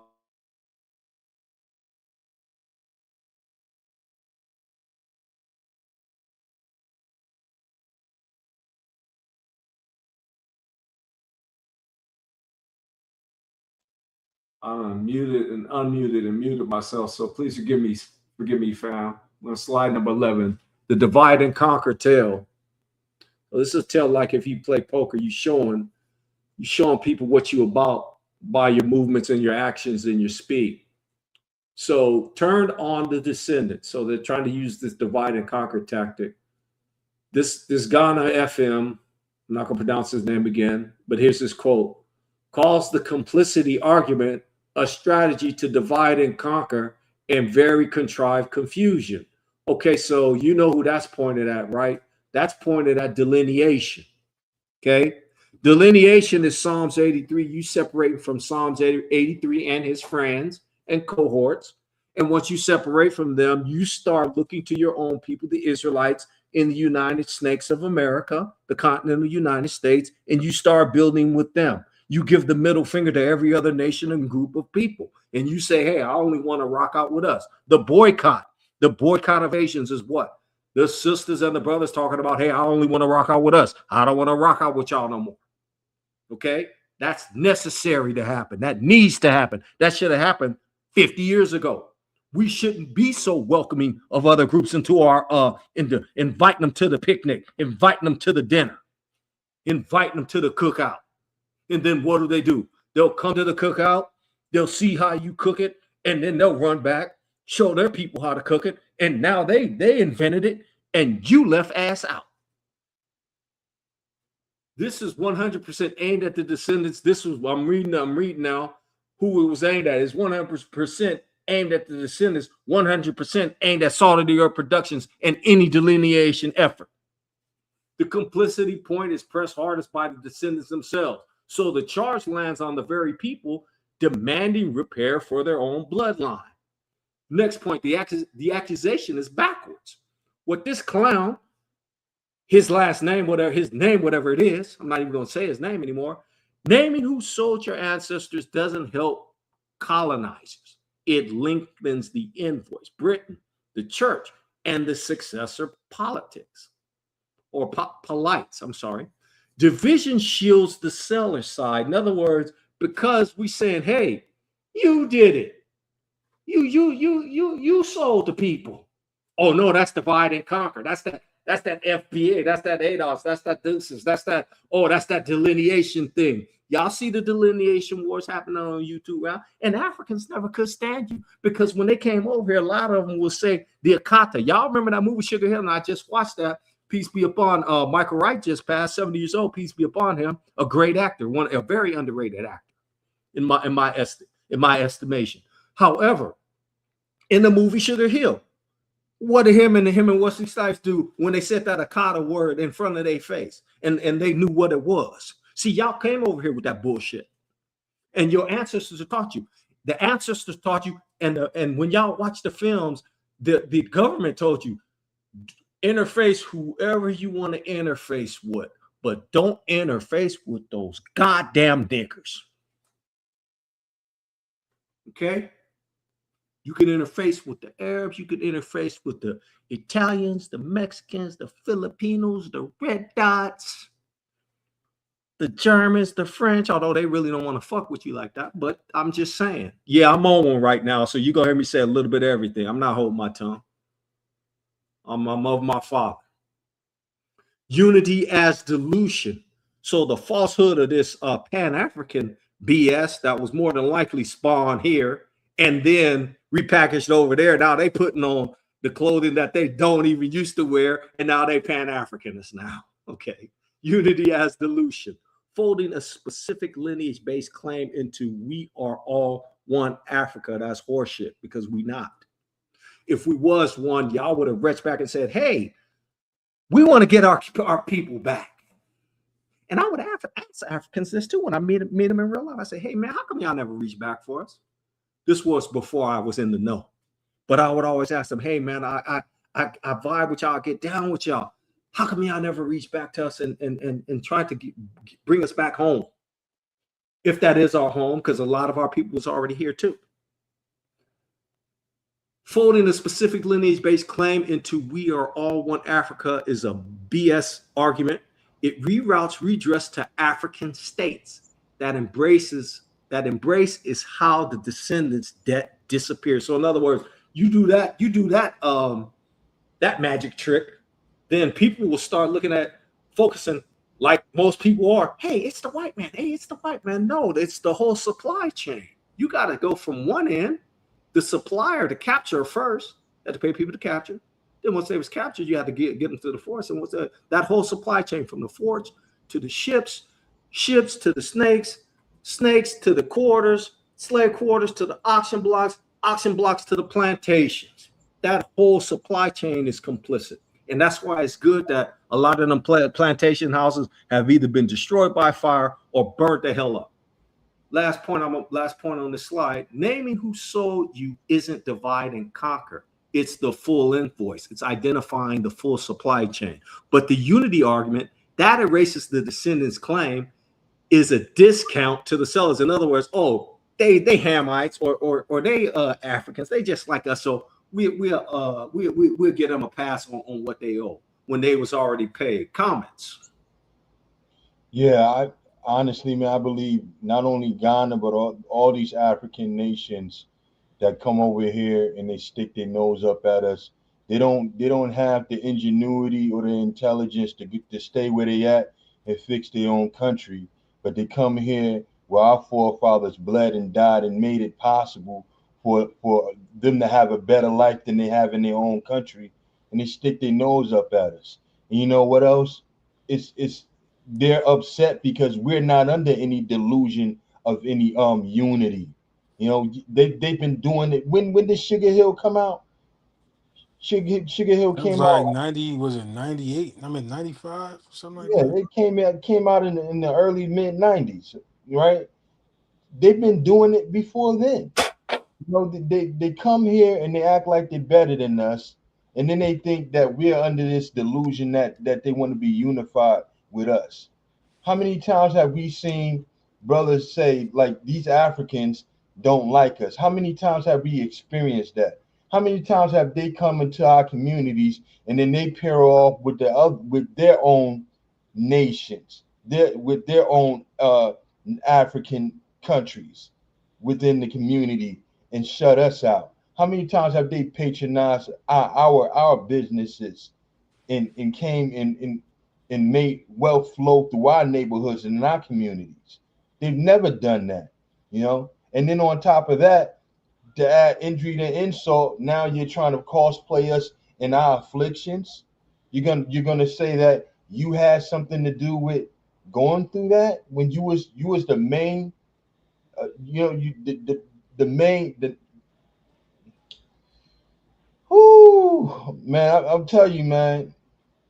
The thing about these nations is like it's like looking at the school bully, right? Picking on one person, and then when it's time to pay, everybody pointing fingers at each other and telling the person that was antagonized that no, I didn't do it, he did it. No, I didn't do it, he did it. No, I didn't do it, he did it. While they all smacking you upside your head. You know, while they all picking on you, while they all trying to single you out, they point the finger back at each other and nobody's accepted any responsibility or any accountability for what they did. And then when you sit back and you read the scripture and you talk about the Most High destroying all these nations, people want to look at you like you're the bigot, like you're the one that's causing separatism. You know, they separated from us. They had plenty of opportunities to stand up for us. All these nations had opportunities to stand up for us, but they never did, and they never will. And that's why the Most High is going to do what He's going to do to these nations, and that's why they're in the condition that they're in now. Nothing good gonna come to these nations. None of them, until they do right by our people. But these people don't understand that until it's upon them. Everybody want to use this as a chess piece when it's convenient. You know, when it's convenient. Oh, look what you doing to them over there. You doing the African Americans, the black people like this. But nobody stands up for it. They only use this for pawns. They try to say, oh yeah, we're better than you. You're no better than Esau. None of these nations are any better than each other. They all wicked. They all against us. They all scared of us. They all jealous.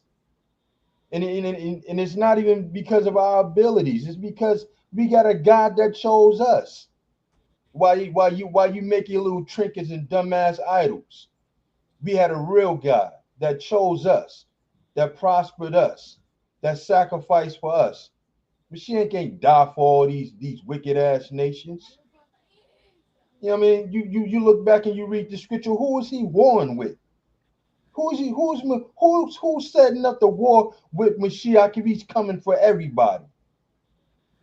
Name a time and a place in the scripture that you read the Most High delivering the antagonists along with the ones that's being oppressed. These nations is wicked as hell. Their lies, they're built-in scammers. Every time you turn around, they're trying to cheat you out of something. But then they look at our people and we supposed to be the criminals. But everybody want to copy us. Everybody want to cosplay our style, the way we walk, the way we talk, the way we sing. Everybody want to cosplay us, steal our inventions and claim it for themselves. Everybody want to cosplay us, want to talk about you if you was afflicted, had nothing to do with that affliction. But you want to reap the benefits of it. You know what I mean? It's sickening. I don't know how we can talk about unity with anybody that we don't never come out their mouth until this subject come up. Only time that we might come up is when it comes to the reparations talk, and that's recently. I don't hear any about a right of return to Ghana. Now I've heard people say, yeah, Ghana say we can come there as citizens and all these things. I've not seen no formal move in the United Nations that Ghanans made sure we get the memo that we got any rights there, or any nation within the so-called African Union. I don't see anybody claiming allegiance or ties to us as brothers or anything else. Not even sometimes in our brothers in Farrakhan. It's like, yo, we're the means by which you want to get paid, but we're not the ones that you want to hitch your wagon to. Because then our plight would be out front with yours. I So wanted to, go my ahead. bad. I wanted to ask a question. Is a nation able to set somebody up from another nation that have maybe honorary representation within their nation? Are they able to do something like that? That's a question, you know, because I mean, you would at least see them standing next to somebody that was us that they send over here, you know. Hey, you know what? We're gonna be talking about Ghana, and we want this for you too. We want this for you so-called African American, for the black people in America, in Britain and abroad that suffered in the transatlantic slave trade and through chattel slavery, and your descendants and all those who were scattered and lost knowledge of their language and their customs and everything. We want one of you guys to stand next to us, right? Because we want to make sure that you got representation within this argument that we're going to present. But there's no representation there because there's no intention there. There's no intention to serve us in this argument. It's all about what they can get, and even within their own corrupt government, I guarantee, even if they did get something from it, the majority of it would go to the leaders, to their governments, to their politicians and their president. The people in Ghana in all these other African countries would still suffer. They don't even give a damn about their own people, none less us. Well, I mean, you know, if you consider Al Sharpton and Ben Crump a representation of who we are, then they had them standing next to them. Matter of fact, you know, they were there the day before the resolution was called on the floor of the General Assembly, right? And then you see them again bringing the Black Caucus and NAACP and all of these other actors over for the high consultative framework conference that they had, and then leading into Juneteenth. So, I mean, you know, if that's what they're considering as we have permission to represent them, then obviously we see who they turned to for that permission. Yeah, I think that they're largely disillusioned because we don't accept them as our leaders. Right. Accept them as people that can speak for us. You know, we already know these guys are crooks.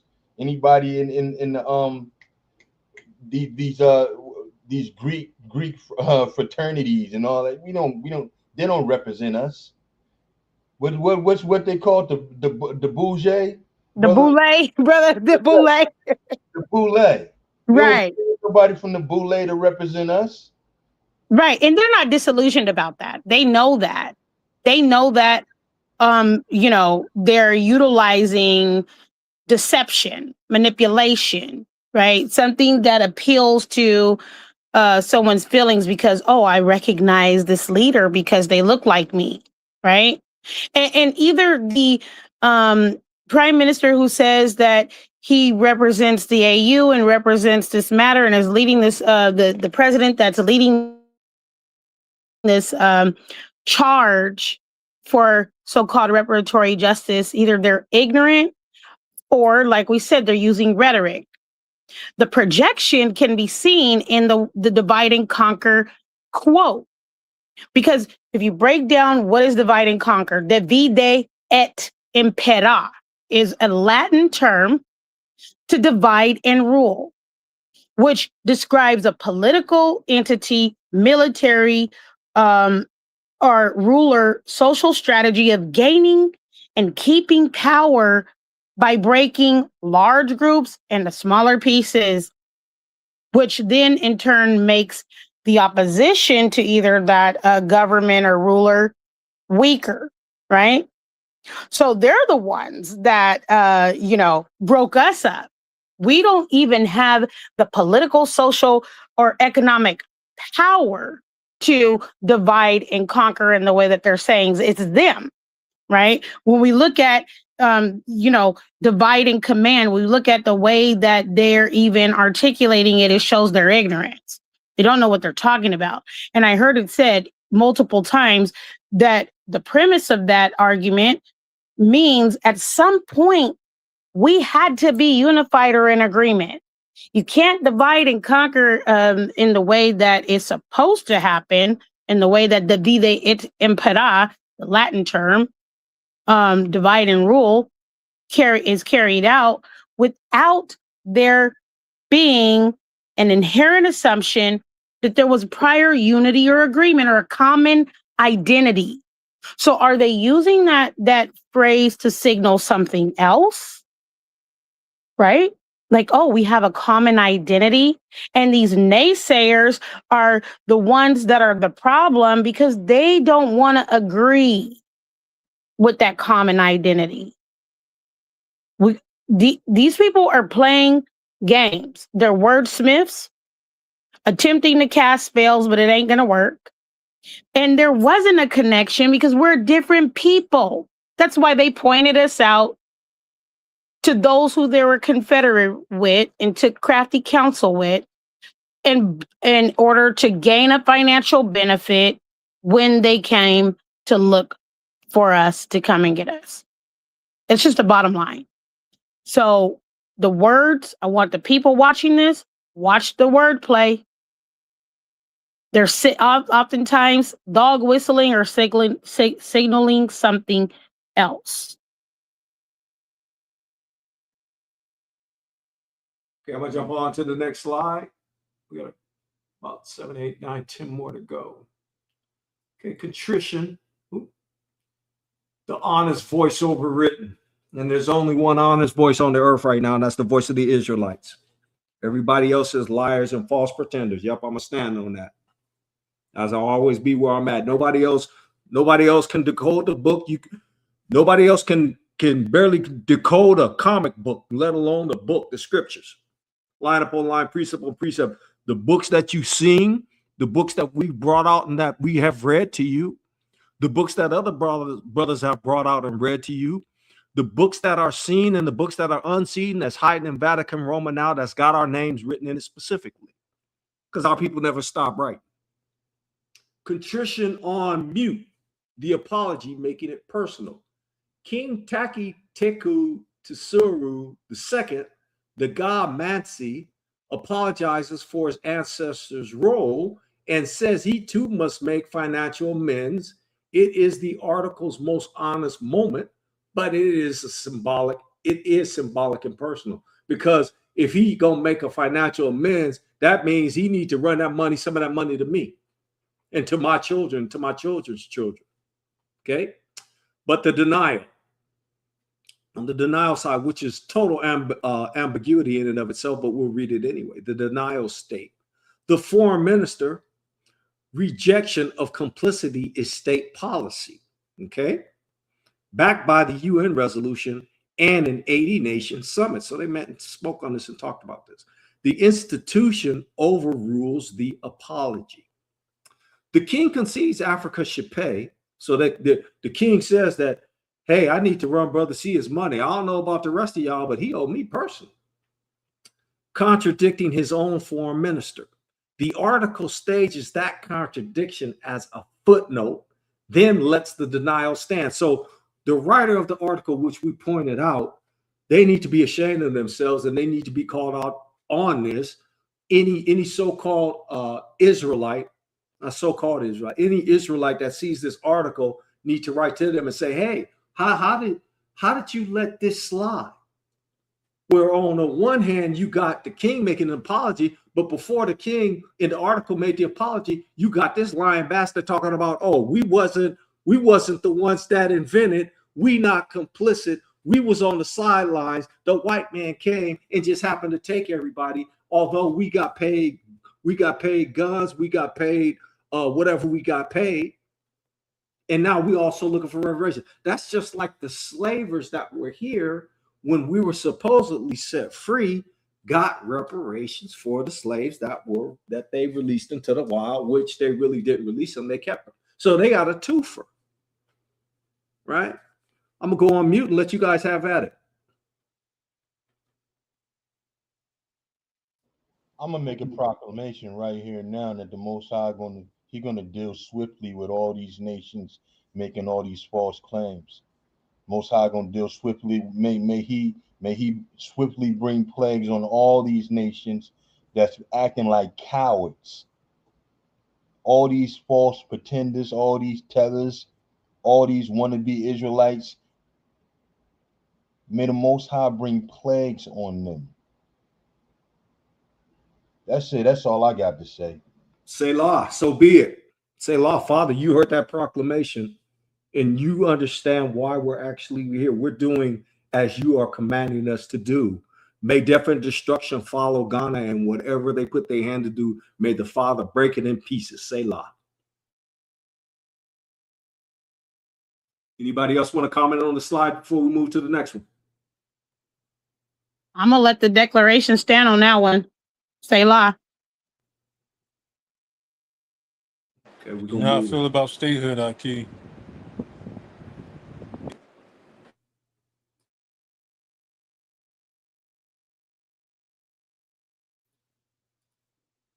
The depth of evil. I should have changed this. The depth of evil, Psalms 83.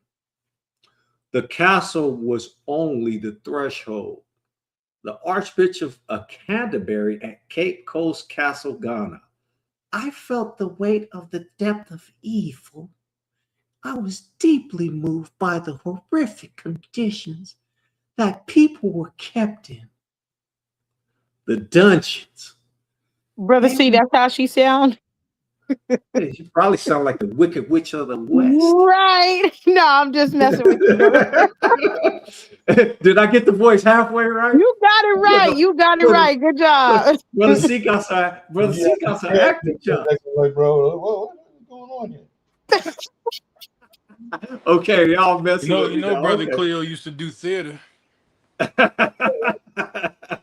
You was involved in the art of thespian. You were a thespian? Oh my gosh. I'm not saying that. I don't know where Elisha got that from. I may have done a little something back in the day, though. Listen, we have fun while rebuking our enemy over here at S.O.T.E.P.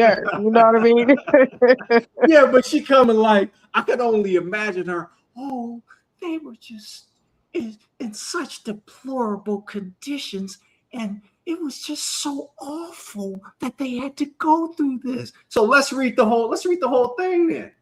Okay, because you accounting the castle, and you looking at that castle, and the castle looked beautiful. If you look at that picture again, the castle looked beautiful, and the shorts on the beach. I'm looking at that vista. I'm like, well, that look kind of nice right there. Now, I'm not suggesting that the dungeon was a bad thing, so I'm gonna stay on topic. The dungeon, where she stood, days to weeks in the holding cells, the departure point. This is the evil that she felt. So, and she was probably getting convicted by spirits that was of the ancestors that were probably still hanging around, or something that was floating around, or it could have been the pizza that she ate that night. I don't know. She could have had indigestion where she was feeling a certain kind of way, because by and large, I do not believe Esau has a soul to feel any compassion about anything. They don't care about the young or the old or the child or the wife. You will see these Peckerwoods actually fire on their own women like they men, fighting a woman like she a man. You see the videos all day on, you Google internet where you see a white man beating up a black woman, firing on her, just punching her, taking off on her like she another dude. The Middle Passage. Weeks chained in a ship's hold of 12.5 million approximately, forced abroad. An estimated 1.8 million died at sea and jumped over, never reaching land. They probably died. They were starved to death. They was packed in the bowels of ships like sardines, according to the records.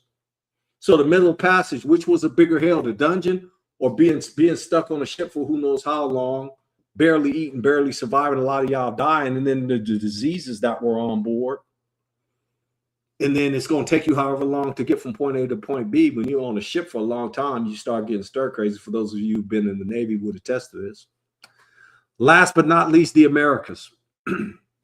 The Americas, 246 years of hereditary chattel slavery, then a century of legal subjugation. This is what the diaspora received. The weight she felt at the gate is a fraction, a little tidbit of the sentence carried out by those who passed through it. They had to go through the dungeons, yeah, but then they went through the Middle Passage, which was a triple hell, but it failed in comparison to what they experienced in the Americas. That's 100% correct, and I know I'm right. The grief stops on Ghanaian soil. The diaspora suffering is never entered into the evidence of this article, which we know that the article doesn't pertain to us. It pertains to Ghana specifically, because Ghana is leading this false spearhead of reparations, which the brothers and the sisters agree, and everybody in the chat agree, Ghana not gonna get a goddamn thing. Not one nickel will they get. They got that, maybe got that 135 million. They may have got some consulting fees, but by and large, you're not gonna get repaired. And guess who's gonna have to say so in it? The people in this chat, the people on this panel got to say so on if you're going to get something or not. Because guess what?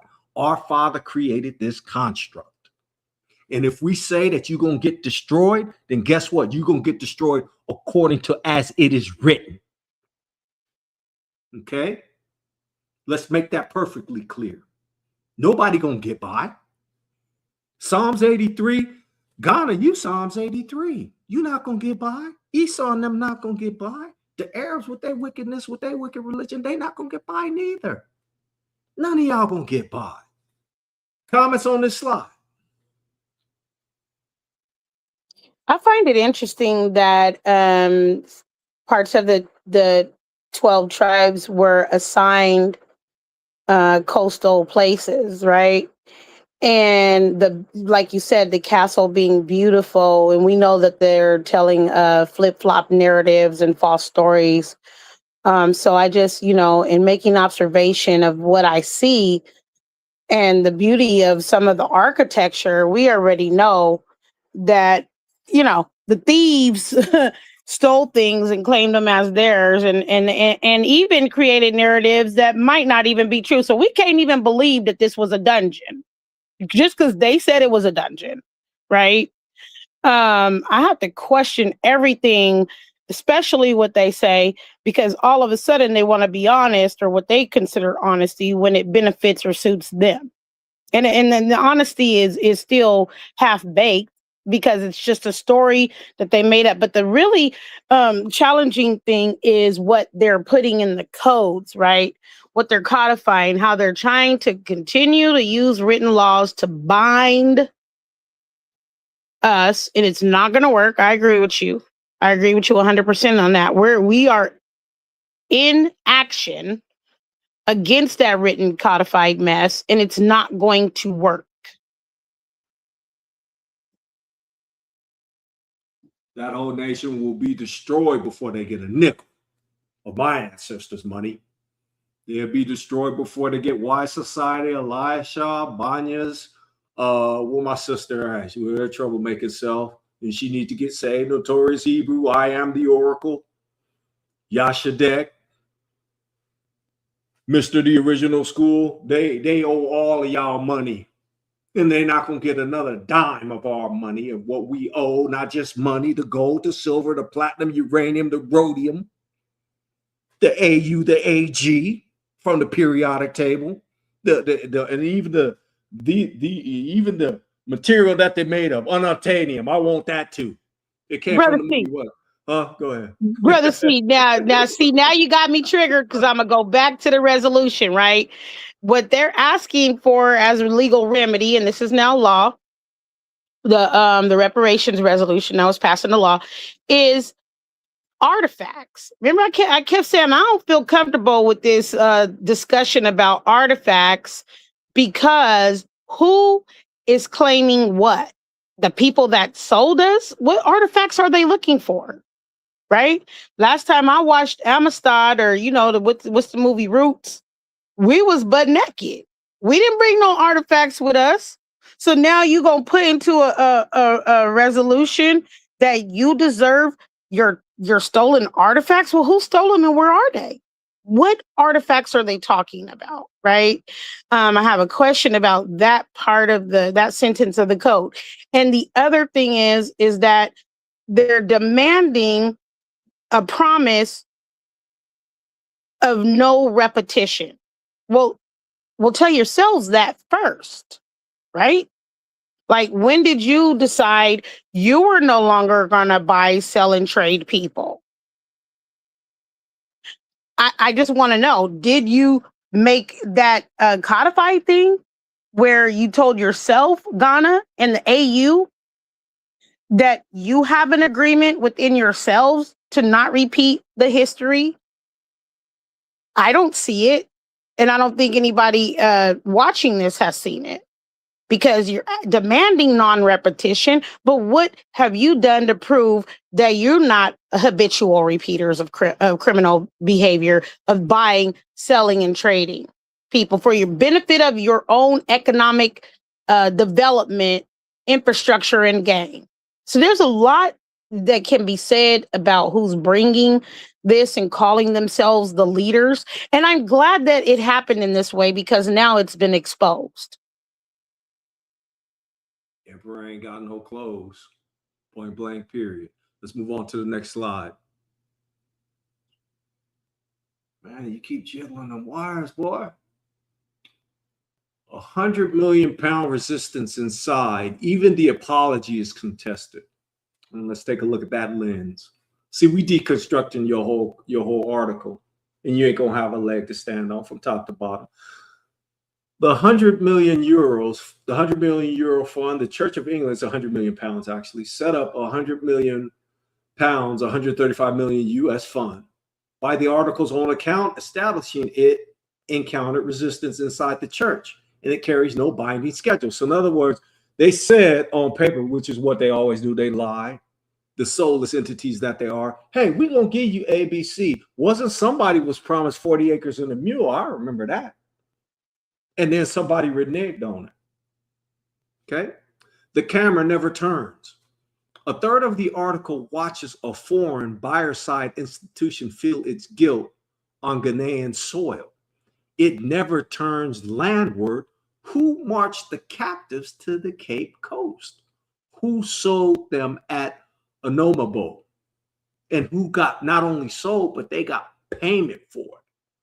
A contested gesture with no timeline is not a settled debt.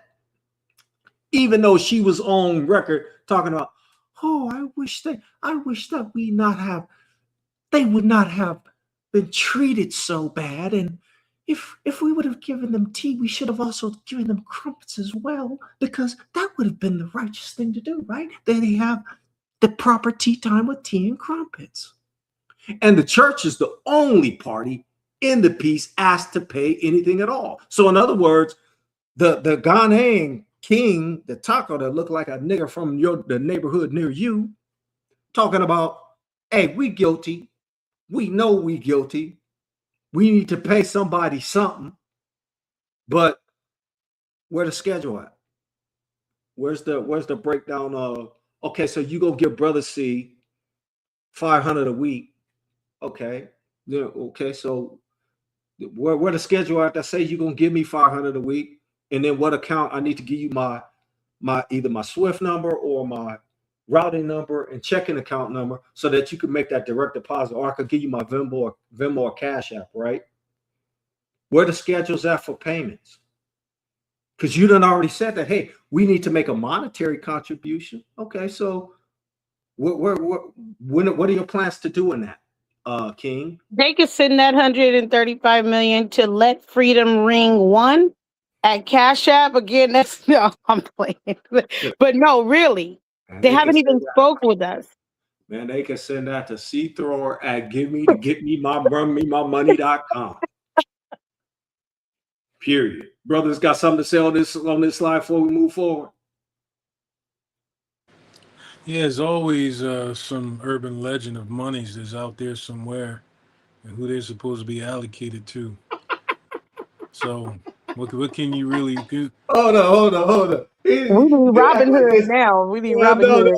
The brother said urban legend like this is a mythical creature, and Loch Ness Monster is real, Yeti is real, and so is what's that other one? The Great Pumpkin from Charlie Brown and them. He's real too. There's a Great Pumpkin's really Sam Hain. But I got a question about her authority, right? Like, is this part of what the Pope assigned? Because I didn't, from my understanding, I don't know, I might be wrong, but I didn't think archbishops can talk about church business without the permission of I thought there was some kind of papal supremacy. You can't just be out there talking, especially doing news interviews saying what the church funding and business is. So it's interesting that, the Pope had so much to say before, and now this archbishop is talking about it. Anybody is this else money move? Anybody else flowing? Is it flowing through the Vatican? We don't have access to those records, those financial reports. So we can't. It's not like we can audit it and see if it's actually 100 million pounds, or if it's another number, and they could be using that number to symbolize something else. It could be a sigil. We don't know. Yeah, but the point is, though, the church saying we're not paying you a goddamn thing. So you could say it's 500 billion, and the church would be like, well, no, we're not paying that because we don't believe that to be righteous or true according to biblical principles. Right. But who gave her the permission and the authority to tell the media that? You see what I'm saying? That's not Well, typically what you see with the Catholic Church. And then those people that do go off the cusp and do some outlier behavior activity are usually punished by the Pope. So they're planning this information for what purpose? I mean, that's the thing too. Didn't the Catholic Church, under the recent or the newest Pope, actually so-called given an apology for the church's role in giving the order to allow all non-Christians to be enslaved? Yeah, he apologized Right. for the decrees that went out, but then all of a sudden you have this shift where now this archbishop is the one that appears on the shores and has this prayer at the dungeon and is talking about the church's business. You know, I don't know what the game is in that, and if it's another denomination, but it's just interesting how they keep going around and using different people and the things that are being exposed or said as if, you know, sometimes people give information to get information or give information to appear to be doing the righteous thing when all along they know that they're not, right? But we're going to sound good for the media. Like, we want to give this $100 million dollars in pounds, but there's an issue within our ranks. Well, why did you need to talk about it? Because nobody would have known about it unless you would have exposed it. And so I see a game being played there. all right, we're going to move on to the next one. The omission with no defense. Oh, we indicting the hell out of you, Ghana. Y'all gonna be pissed off at this video. You share it with your friends, Ghanaians, and be pissed off at S.O.T.E.P Productions all you like. You can't do a goddamn thing to do about it because my father run this whole shop. The debt Ghana owes at home. Immemorial, not imported. Domestic slavery predated the Atlantic trade and outlived it. The two systems ran side by side, Purby and the University of Ghana. Abolished late, not legally ended until 1874 in Asante and after 1908 in the Northern Territories. Stigma that survives. Descendants of the internally enslaved still face hereditary stigma, contested inheritance, block marriages, and silent ancestry. Ghana seeks trillions abroad while an unrepaired slavery legacy sits unmentioned inside their own borders. So not only did Ghana treat the people around them bad, but also the people that were inside of their shores bad, inside of their borders as well, because I don't believe for 1 minute that Ghana treated Ghanaians bad. I believe that they treated the neighbors bad. I believe that the wars that were going on were to enslave and capture those people that lived in the surrounding areas, but those that lived close to tribally to the God borders, or what God considers their borders. Anybody want to have at this slide?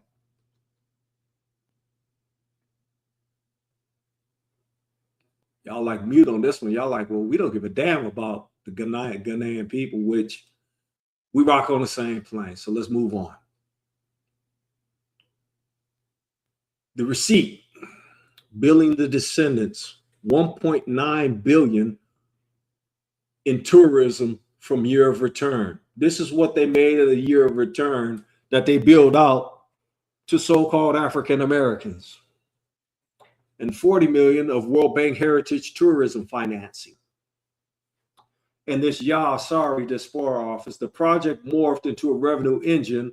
Locals were priced out and economically sidelined. So in other words, this almost 2 billion, then you get another 40 million from the World Bank Heritage Tourism of Finance, give them a lot of money that they built and, as you guys have said, conned or grifted or scammed out of the so-called African Americans. And if you notice in the article, and it talks about the tail here, I was getting ready to go into that, returning descendants were charged European tourist entry rates to walk through the dungeons their ancestors were held in. Ain't that a shame? They should have been like, okay, brother, see, since you over here now, we'll let you go visit where we were keeping your ancestors for free. And you can put the chains on if you like. And your DNA says that it's okay for you to be that way because of all the trauma you've experienced. You wouldn't mind putting those chains on and reenacting what we did to your people. If they are old reparations, they are being built by a party that helped sell their ancestors. This is the number that they made in tourism. Okay. So we pulling all kind of indictments on you, Ghana. So you need to shut the hell up. Talk about reparations. You are not the moral leader of no reparations program that you getting sponsored by the UN. What you bringing yourself upon yourself is further damnation and being openly a part of Psalms 83. Anybody want to comment on this slide? Y'all getting tired. Come on. No, I'm trying to figure out why they picked this guy out of the crowd to come and speak on it. I thought that he said he was attending Howard University now, right? Is it because to prove that, like, why did BBC pick him, right? I mean, I appreciate his honesty, but obviously he's just now saying, here's what it is. Ghana, the bottom line is you don't have legal standing to make any arguments on our behalf, period. Never had and never will. Never will. Move on to the next slide. I want to hear from back. Good cop, you done went dark on me, good cop. Where you at? Merch, not amends. Courted as a market, not repaired as a people. Y'all sorry, former presidents. Bro, just sitting back listening. Oh, okay. all right. I know you. I'm just messing with you, good cop. Okay, so backstory. Reason why I call the brother good cop is the brother's very diplomatic, but don't let that diplomacy fool you, okay? Don't let it fool you. Because if he switches to the other side, I'd hope you used to say, you're not going to like me when I'm angry, okay? And I believe that where it is. But when we used to be out on the street teaching, I was the bad cop. I'm the same exact dude back then that I was now. Set your ass on fire. And I tell you so. Like, for instance, I'll give y'all an example. When Benjamin Netanyahu came before us and we got it on tape, I told him face to face, hey, Benjamin Netanyahu is a blood drinker. And he a vampire and he drink little baby's blood. Okay? And Bonnie, being the good cop, would, kind of, he didn't smooth that situation over, but he would be more or less more diplomatic, okay? But I think as time goes on, I think that I've turned into good cop and Brother Banya is bad cop. So let's go ahead and continue to read. So the former president's diaspora office, it began, he said, as a beautiful, profound experience devoid of capitalist moves. That's a lie from the pit of hell, because who knows how much he made from this whole tourism thing. Then the tourism authority latched on, which if he's the former president of Diaspora's office, he wasn't getting kickbacks on this, and it became less about repair and more about hitting quotas. So in other words, they was liking bilking that bilking liquid money. There we go again with liquid money. They was saying they see y'all coming a mile away. Ooh, that's a famous quote from The Wire. They see that where Avon told his right hand man, what was his right hand man name? They see your monkey ass coming from a mile away, nigga. When my man wanted to kill Clay Davis. Yep, I love The Wire, and Wire was a good show. Even though it was about depravity, it was still a good show. But they seen your monkey ass coming from a while away, and that's why they was able to bilk almost $2 billion out of you. Liquid money. What could you have done with that $2 billion if you didn't say, oh yeah, let's go ahead and give it to Ghana, because those are people. They're not your people, though. Them people ain't got nothing to do with you. Them people is your sworn enemy. They enemies of the state of Israel. Not the state of Israel, I'm sorry. Let me say that succinctly. They enemies of the kingdom of the Israelites, which is different from the nation Israeli liar. What they're sold. traditional Ghanaian mask painted with U.S. football teams' names, the Rams, the Bears, the Commanders, the homecoming boxed up as tourist souvenir. Now, who in the Sam Hill would want an African mask with the Rams logo painted on it, or with the Bears or the Commanders logo painted on it? Most of y'all don't even really watch NFL football like that. I still do. But most of y'all don't watch NFL football like that.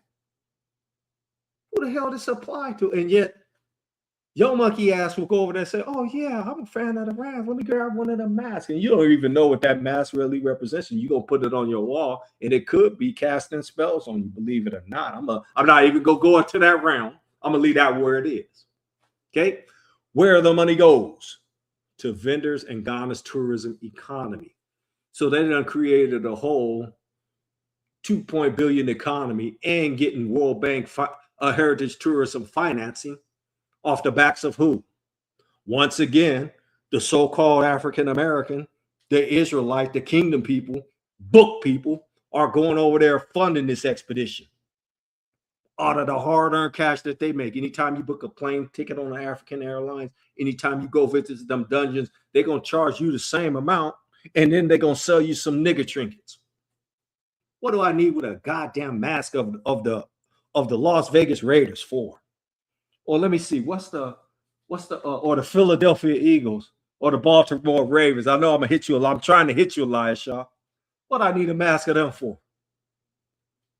Okay. To vendors and Ghana's tourism, that's when the money went, not to the descendants.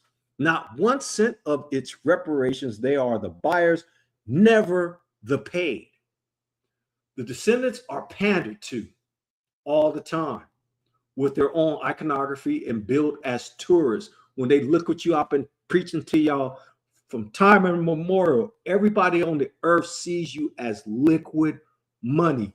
Hell, they say you got almost a $2 trillion GDP worth of spending power. $2 trillion worth. So if you got $2 trillion worth, when they look at you and see you coming, they're like, oh, dollar signs. And their eyes turn to dollar signs. And they stick out just like that. You see that emoji where it is, you got $2 signs. I think you got a green tongue. They see y'all coming. They be licking their chops because you know why? They always say to themselves, somehow, some way, I'm gonna get them shekels out of that nigger's pockets. And don't think that they don't be thinking that the N word. Yeah, I'm gonna get that nigger. I'm gonna get him. He gonna come into my store or he gonna come into my restaurant. I'm gonna turn his ass upside down and I'm gonna shake every nickel that he or she got. Selling the descendants their own reflection is not repair. It's simply put retail. Any comments on this before we go to the next slide, fam? What industry do we know that likes to take people's stories and sell them? Right? Because that's what this sounds like to me. The film industry. Okay? Like, you know, if you go to Walt Disney, anything, they're retelling some story in the way that they want it to be, and then selling products based on the story that they told. So we see the play and the acting right in our face. Then on another thing is that they like to talk about how we don't know who we are. We don't know where we came from. We don't have a culture, but you're profiting off of the non-existing culture. That's a little bit confusing. I'm just saying, if I see a mask with an American iconography on there, and you're selling it to the so-called Black Americans, Negroes, whatever people call themselves, African, they call us the African diaspora so that they can benefit, right? Then obviously there has to be a culture that exists that you took that from. So, you know, all of these things are like Brother C, like you like to talk about the Hegelian dialectical, right? Just going around in circles and circles and circles, never arriving at a point. The other brothers got a comment on this before I make a statement, a real brief statement. I'm gonna make a brief statement. Any brothers got a comment on this slide? Okay, so I'm gonna shout out the chat. Y'all been sticking with us this whole time. And I appreciate you, all y'all that's in the chat that's been making comments. The only thing I recommend is that you share this with your family. You ain't got to say nothing about Salt of the Earth or nothing like that.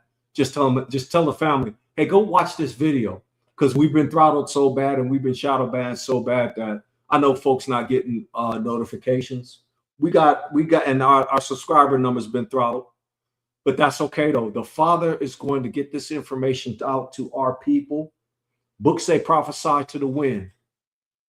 And the Father's going to get this information out to our people so that our minds are on one accord. Say live. So shout out to all of you in the chat. Love y'all. Let's go to the next slide. The strongest case against this read in fairness. So this is a fairness. And I believe that we've done a decent job of deconstruction that whole BS argument. I said what is that whole bullshit article that they put out. I'm not pulling no punches for nobody on the planet Earth. Demand was decisive. European capital, ships, plantations made the trade scale and chattel character possible. Britain, Portugal, and the church bear enormous, arguable primary responsibility. The coercion was real. It was definitely real. Some polites were victimized, not enriched, e.g. Saniki armed resistance to slave caravans. Africa is not one guilty actor. It's a group of guilty actors, and they owe us also. Discontinuity in the 1957 Republic is not pre-colonial Asante, nor continuity of government. But discontinuity cuts both ways. It removes Ghana's standing to prosecute as much as its liability. The article wants both. So you can't have both. But we know what the truth is. And I believe that we've spoken on the truth throughout this whole conversation. So the bottom line is this. When the check is written, whose hand does it reach? A lineage-based repair owed to the descendants of the enslaved, or a development and debt relief program routed through the very states that supplied the market? Is that what it is? On the evidence, the article itself proves it is the latter. And so we're closing out the receipts on file. These are all of the places where we got information from, and they're there for a reason, so that you guys can go back and you can't say, hey, they was pulling a rabbit out of the hat. No, these are our sources. We had source material. Okay. So they could see that hey, we done stirred these Negroes up. We done stirred these niggers up. Now they're really making a fuss. Well, I mean, as we should. So that's the end of the presentation. We got them on the run, brother. See, you can tell by the way they moving sloppy. They can't say that they got us stirred up. They got us excited, right? In a good way. I don't want to end without sharing the website so that people can commit to an action besides sharing the live. Also commit to the actions at the website. We've already talked about the General Assembly meeting is coming up, y'all, again, and they have already sent their information ahead of time to be heard on the floor. What we have been demanding is that we be heard to be able to challenge things that are being said without our consent or permission, to challenge the standing of the African Union, to be able to represent these things. And we're not just talking about it. We sent it way ahead, 8 days after the resolution passed on the UN Assembly Floor, which was in March. We sent our formal opposition and challenge to the narratives that were being said, to the representation of the African Union, because we didn't consent to that, nor did we agree, and to the fact that there were discussions being had without us having our evidence and proof considered otherwise, and to make formal statements on the record in the hearing. Okay? So that action still exists. And I don't want you all to leave without the solution. I want you to have the action, so that when you share this information out, you also ask people, and ensure you do too, commit to the action. I'm not even going to stand up and say that I speak for all of us. We all have different things that we want considered. You have to be the one to put in your agreement, your action, what you want them, what you're demanding that they do. I opened up the floodgates for everyone to come in and say, hey, we need to have our day in court. Right. And that is still going to stand whether they respond to me directly or not, which by the rules, they should have responded to me. But just know that there's another meeting coming up for the General Assembly of the UN, and that's going to be in September. And then the one after that, they'll be having a session in November, and we're not going to stop.